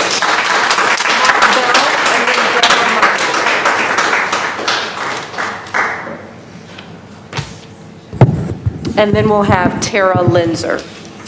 That is our last public comment after Deborah Myers and Tara Linzer. So if there's anyone else who wants to make public comment, please fill out a card and hand it in to Mrs. Buckley. Thank you. Ready? Ready, Mr. Bill? Good evening. My name is Mark Bell. I'm a father of 4 kids in this district. I'm here tonight to inform all of you on the school board, including the new superintendent, you've all failed. All of you. You failed. You failed the parents, and most importantly, you failed our kids. You claim that keeping our kids safe while having their best interests in mind, when actually you don't. I've been working in the fire, police, and medical industry for over 21 years, and I've been working through COVID since day one. No staying at home for me. Most of you live in academia. You're not on the front lines where I am, what I see, what I listen to, and the people I work with through COVID. So let me impart some wisdom upon you that I've learned over the past 21 years, and more specifically over the past 18 months through COVID. Stop living in fear. You're all living in fear. Stop making decisions based on fear, because that's what you've been doing. Your claim that you're protecting our children from COVID-19 is ludicrous. Based on the CDC's own numbers, more children have died of the flu over the past year and every year than have died of COVID in the past 18 months. And that's with a flu virus that's had a vaccine since the 1940s. By last count, just over 400 kids have died of COVID in the United States out of an 18 and under population of 74.2 million kids. Do the math. The percentage of kids that have died of COVID in this country is 0.000057. That's the percentage of kids that have died of COVID under the age of 18 in this country. And for all of you who would say, yes, but even one child is too many, I do agree with that. And even one child's death is a tragedy. But never in our history as a society or in this district have we gone to such extremes of lockdowns, unapproved vaccines, masks, partitions, distancing, closures, and so forth for such a minuscule risk to health. Firemen are taught to use common sense. When a situation calls for deviation from a guideline, we use judgment and common sense to appropriately handle the situation. You've done nothing more than regurgitate a blanket recommendation from the CDC and turn it into a mandate with these dismal, ineffective, and inefficient paper masks and pointless quarantines. Many studies have shown the efficacy rate of some of these homemade masks, these cut-up sheets that people are wearing on their face, the effects of me putting my t-shirt over my face, because there's no standard of mask, so that counts. It's about 20%. They're not sterile, they're not sanitary, they house bacteria, moisture, sweat, spit, snot. They make it difficult for someone to breathe, they create headaches for kids. My son's one of them. That was 3 hours a day. Now you want him to do it 5 days a week, 7 hours a day. They interfere with communication, they block nonverbal cues, and they interfere with teachers' communication and learning. Thank you. Worst of all, you're teaching kids fear. Thank you It's for ridiculous. You shame yourselves, all of you.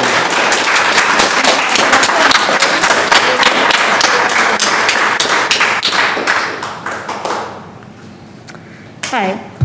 So I'm not sure when as a society we decided to no longer trust scientists. I trust the CDC and the data that they produce. I commend the school district for mandating masks based on the threat in the community. Similar to adults with SARS-CoV-2, infections among children and adolescents can spread to others even when they do not have symptoms. The Delta variant is the most contagious variant to date. We know that it can spread rapidly and that it's obviously a major concern for children under 12 who cannot be vaccinated yet. It's also a concern for many adolescents who are in the process of getting vaccinated. While I understand that others do not want to mask their children, we do live in a larger society. Medically frail children are a part of our community, and they deserve as many opportunities for education as medically stable children. We have to base decisions on data. I'm proud of this community for making decisions to protect our children, teachers, family members, and community at large. This pandemic has affected the mental health of adults and children, and I do encourage increased mental health support for both children and families during this time. Thank you. Tara Linzer. Oh, that was me. Oh, I'm sorry. Online, but then I came in person. Oh, thank you. Thank you very much. I'm sorry. Hi. Your name? Yes, I am. Oh, I apologize. We switched. No, that's okay. That's okay. Thank you. Hi, I'm Deborah Myers, and that was my grandson, Taven, that spoke earlier. And while he said it was sad that him and his kindergarten-age brothers will have to wear a mask, one of which has asthma, he also didn't say that they can't breathe in them. They hate them. Anyway, I have 6 children and 14 grandchildren.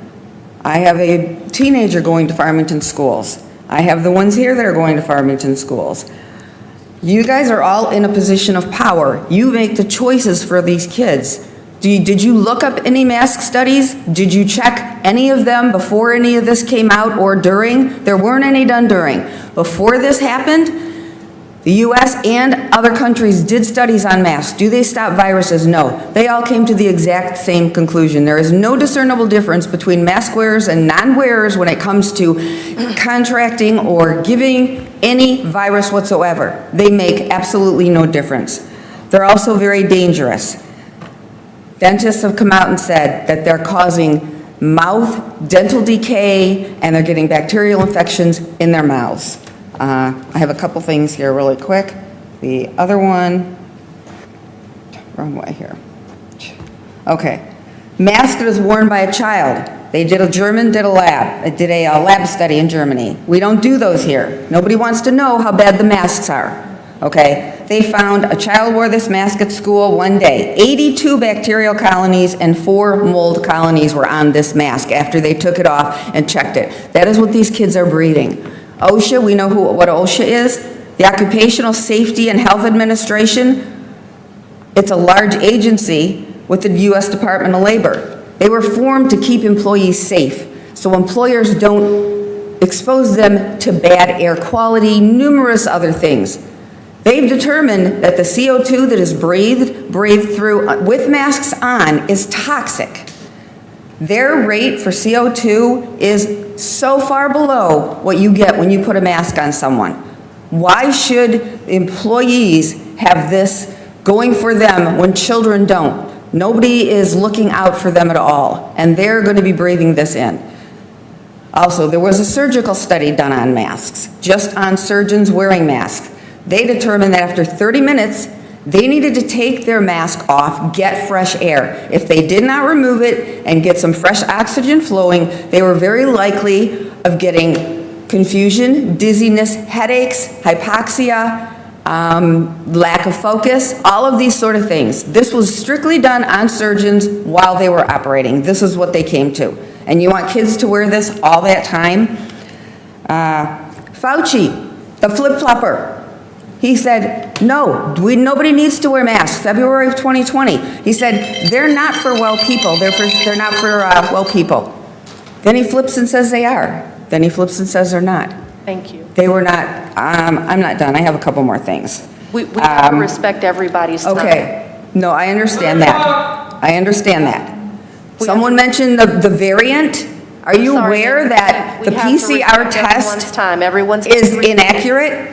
It doesn't test for COVID? I'm sorry, ma'am, we're going to have to cut you off now. I yield my time to her. She can take my 3 minutes. I'm sorry, sir, we have to respect everybody's time. We do welcome your feedback, though, if you want to write the board or if you want to continue to come. Are you aware of the school code, the government school code?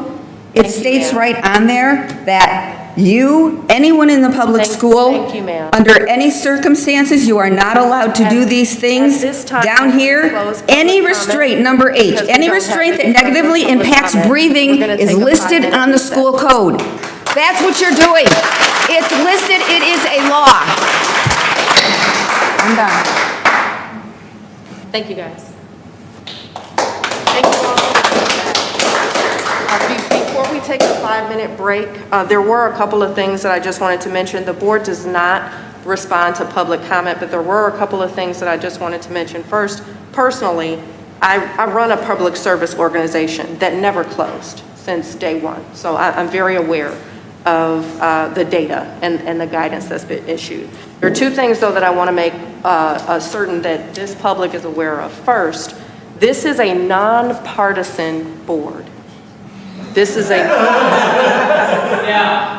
nonpartisan board. Every board member has taken an oath to protect this district and students. Excuse me, sir. This is a board meeting.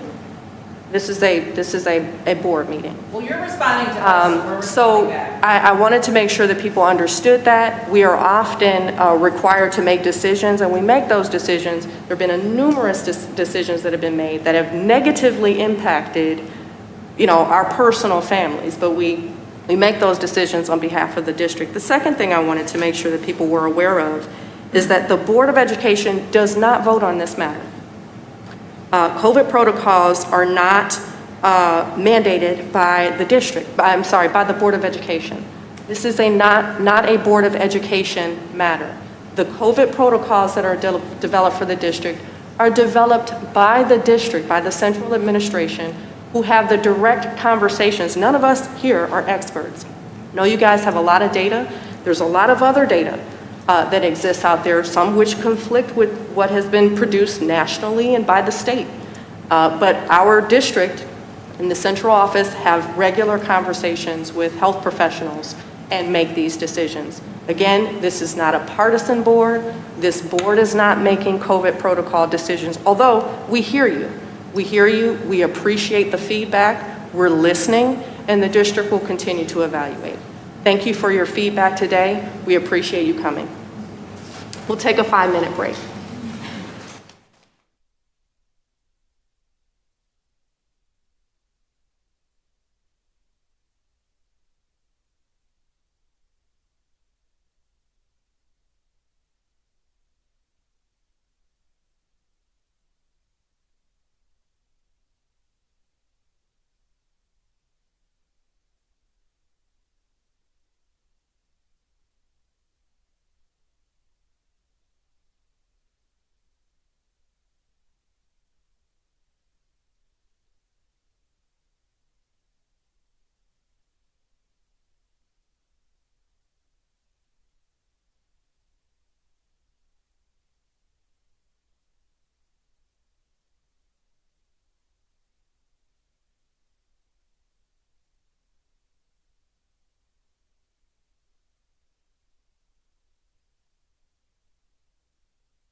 5, Mississippi. All right.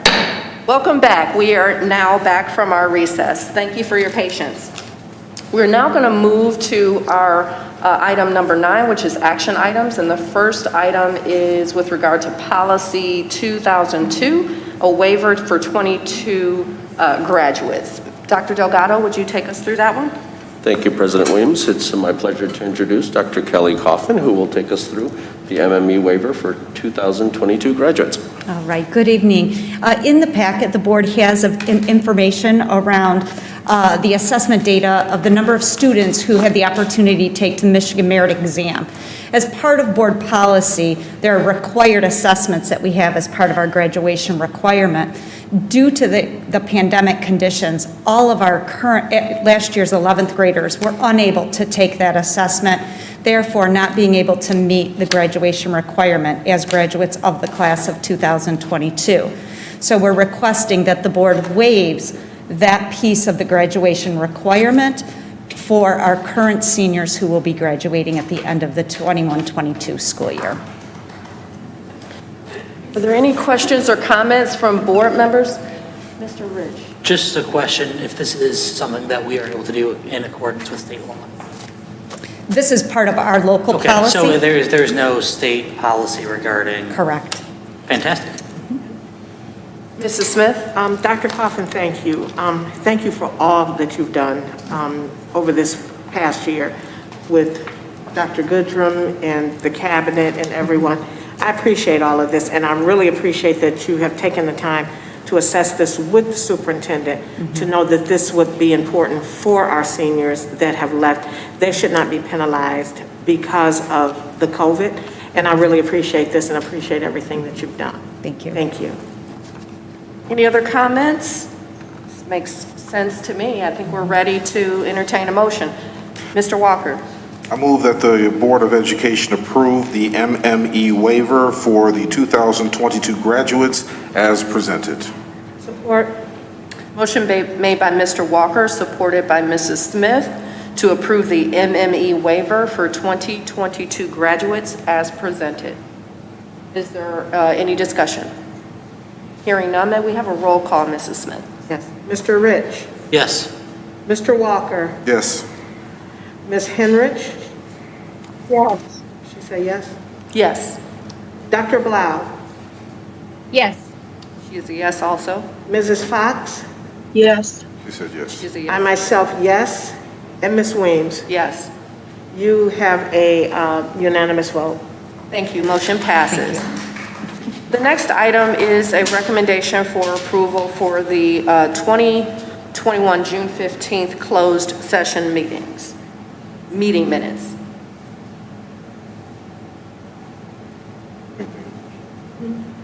No, you make the motion. I move that the Board of Education approve the June 15th, 2021 closed session minutes as presented. Support. We have a motion made by Mr. Walker, supported by Mr.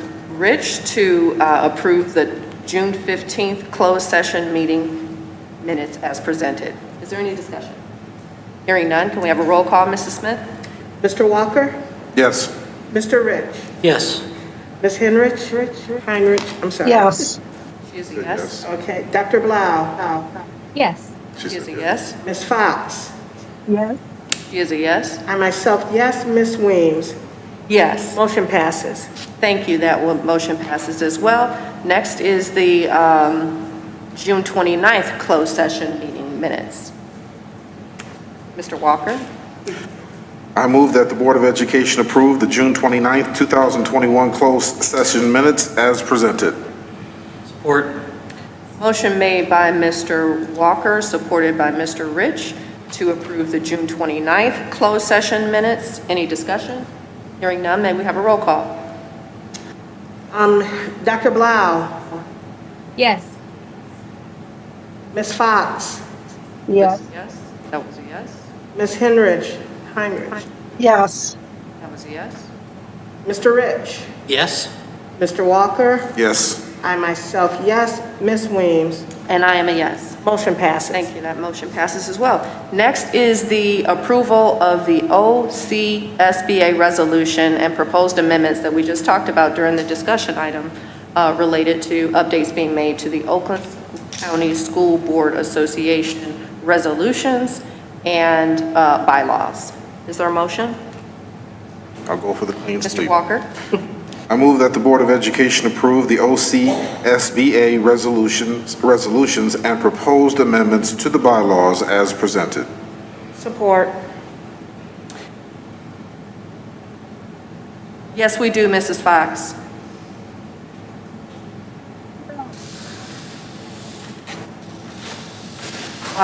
You were going in and out, Mrs. Fox.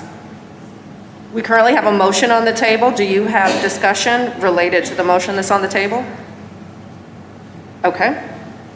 So hearing no discussion on the motion that is on the table, which is the approval of the Oakland County School Board Association resolutions and proposed amendments, hearing no discussion, Mrs. Smith, can we do a roll call? Ms. Fox? Yes. Yes. Dr. Blau? Yes. Yes. Ms. Heinrich? Yes. Yes. Mr. Walker? Yes. Mr. Rich? Yes. I myself, yes. Ms. Weems? I am a yes. Motion passes. That motion passes as well. Great. So we will now move to items from the treasurer, and members of the public will not be able to hear this, but Mrs. Heinrich will read through the expenditures that are listed in our board packet. Yes, I move that the Board of Education approve the expenditures as outlined in the expenditure printout dated August 17th, 2021 as follows.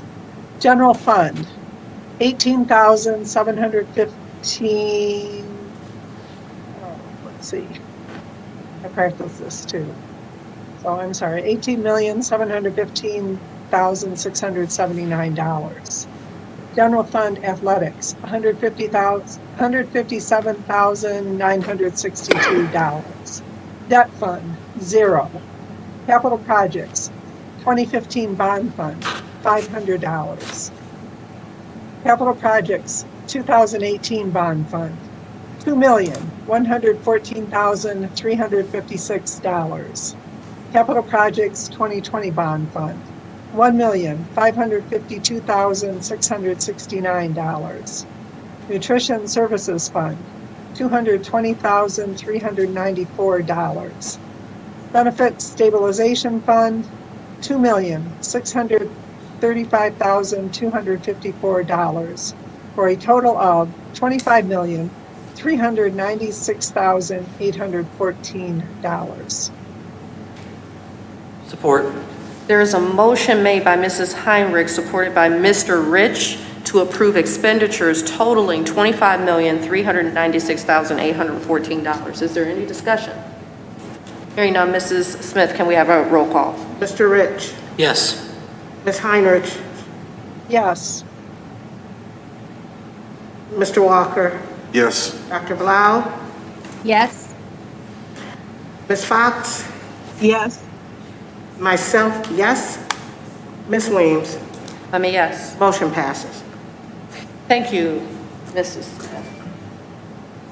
We will now move to the consent agenda. Mr. Rich.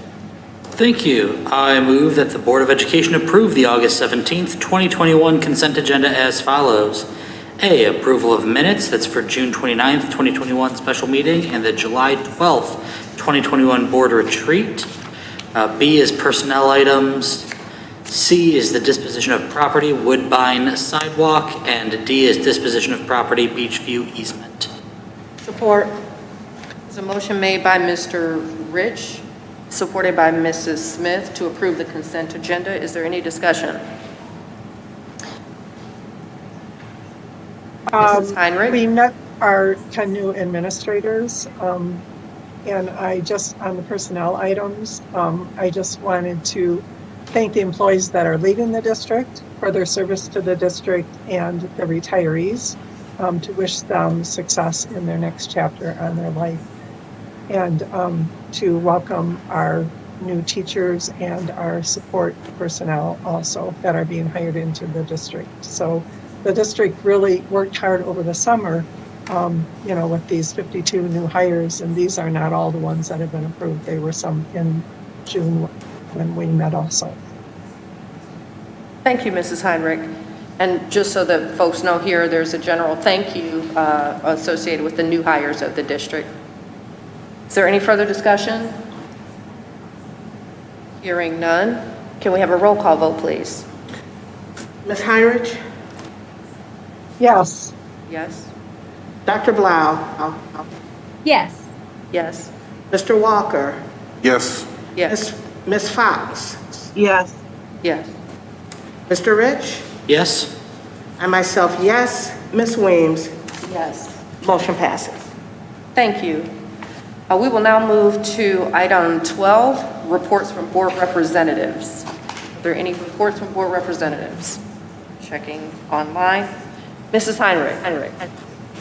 Yes, I have a report on the Oakland County School Board Association DEI committee meeting. They had a June 30th meeting where they discussed the survey results, reviewed their goals, and talked about a shared drive for resources. The next DEI committee meeting is tomorrow, and there's going to be a presentation on the topic of critical race theory by Amy Bloom. She's a teacher, attorney, the last decade developed social studies curriculum for Oakland schools. She's a scholar in residence at the Center for Study of Citizenship at Wayne State University. So I think that everybody on the board received an invitation to that meeting. It's a Zoom meeting, but if you did not, I can forward it to you if you have a chance to attend. I would strongly encourage that you try and do that. Thank you, Mrs. Heinrich. Mrs. Heinrich just provided an update on the recent Oakland County School Board Association DEI meeting. Are there any other reports from board representatives? Seeing none, we'll move to recommendations for future agenda items. Are there any recommendations for future agenda items? So the only thing that I will make mention of is that the board has decided that we need to sit down and develop our board goals for the year, right? So I will be recommending that we have a pre-meeting, probably a 5 o'clock meeting prior to either our next, one of the September meetings. So we'll decide what works best for people. I expect that to be a future meeting. Yes, Mrs. Fox. I really apologize, Mrs. Fox. It's very hard to hear you. I didn't hear Mabel's question. I'm not on. I'm on the phone. Yeah, can you try again? Can you hear me? Yes, we can hear you now. I'm not on. We can hear you. We can hear you. Yes. Hear you. Okay. So my question is,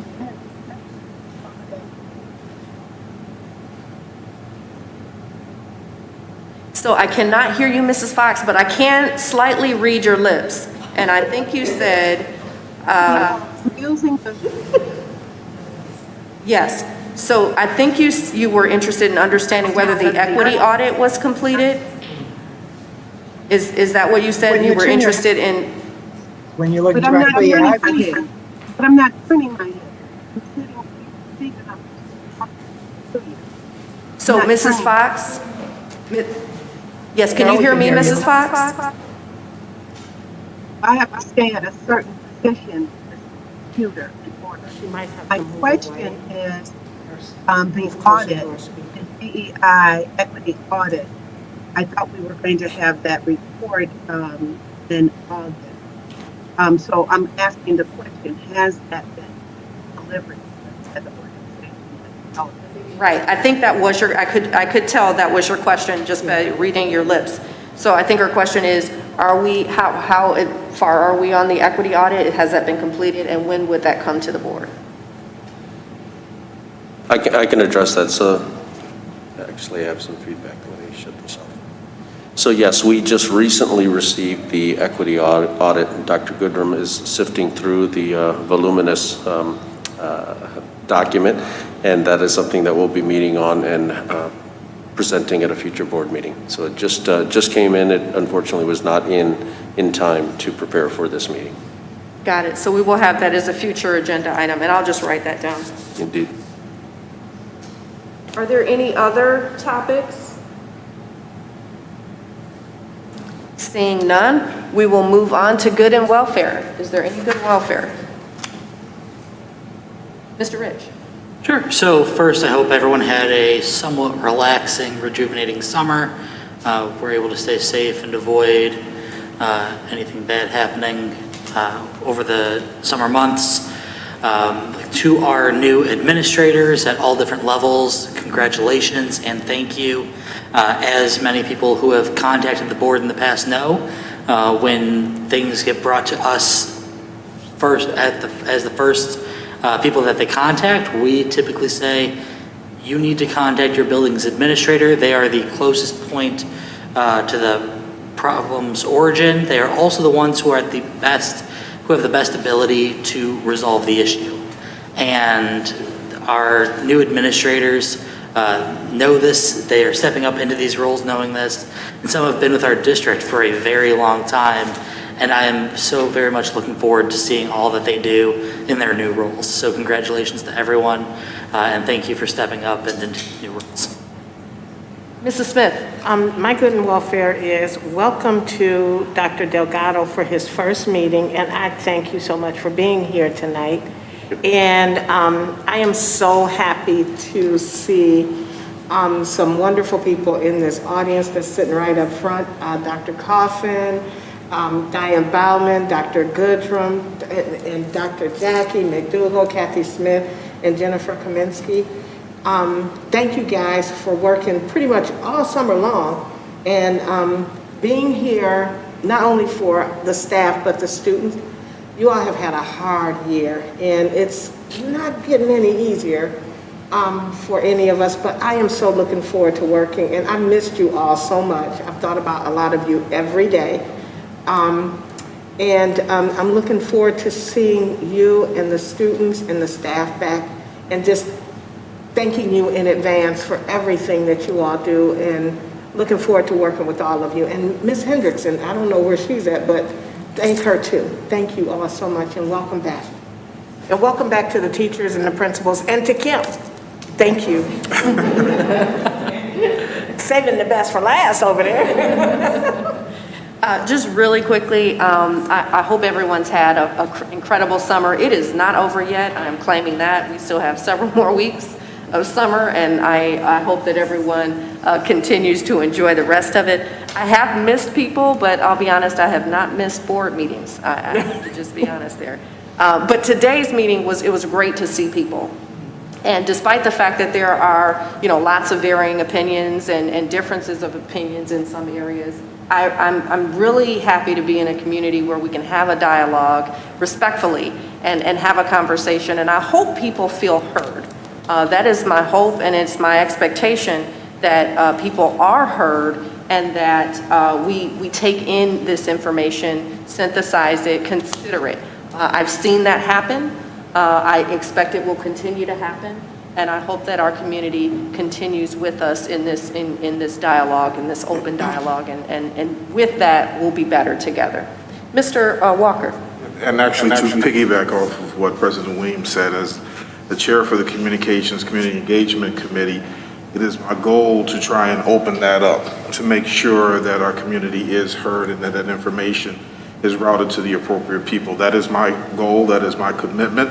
I look forward to working with central office people and Dr. Delgado to help facilitate this process along the way. I am interested in any ideas that the community may have in order to improve communications, how to get the word out better, more effectively. Not that we haven't done a bad job, but as a communications person, I know we can always do a little bit better somewhere along the way. And so I want to thank Diane Ballman for what she does specifically, because she carries a lion's share of the work along the way.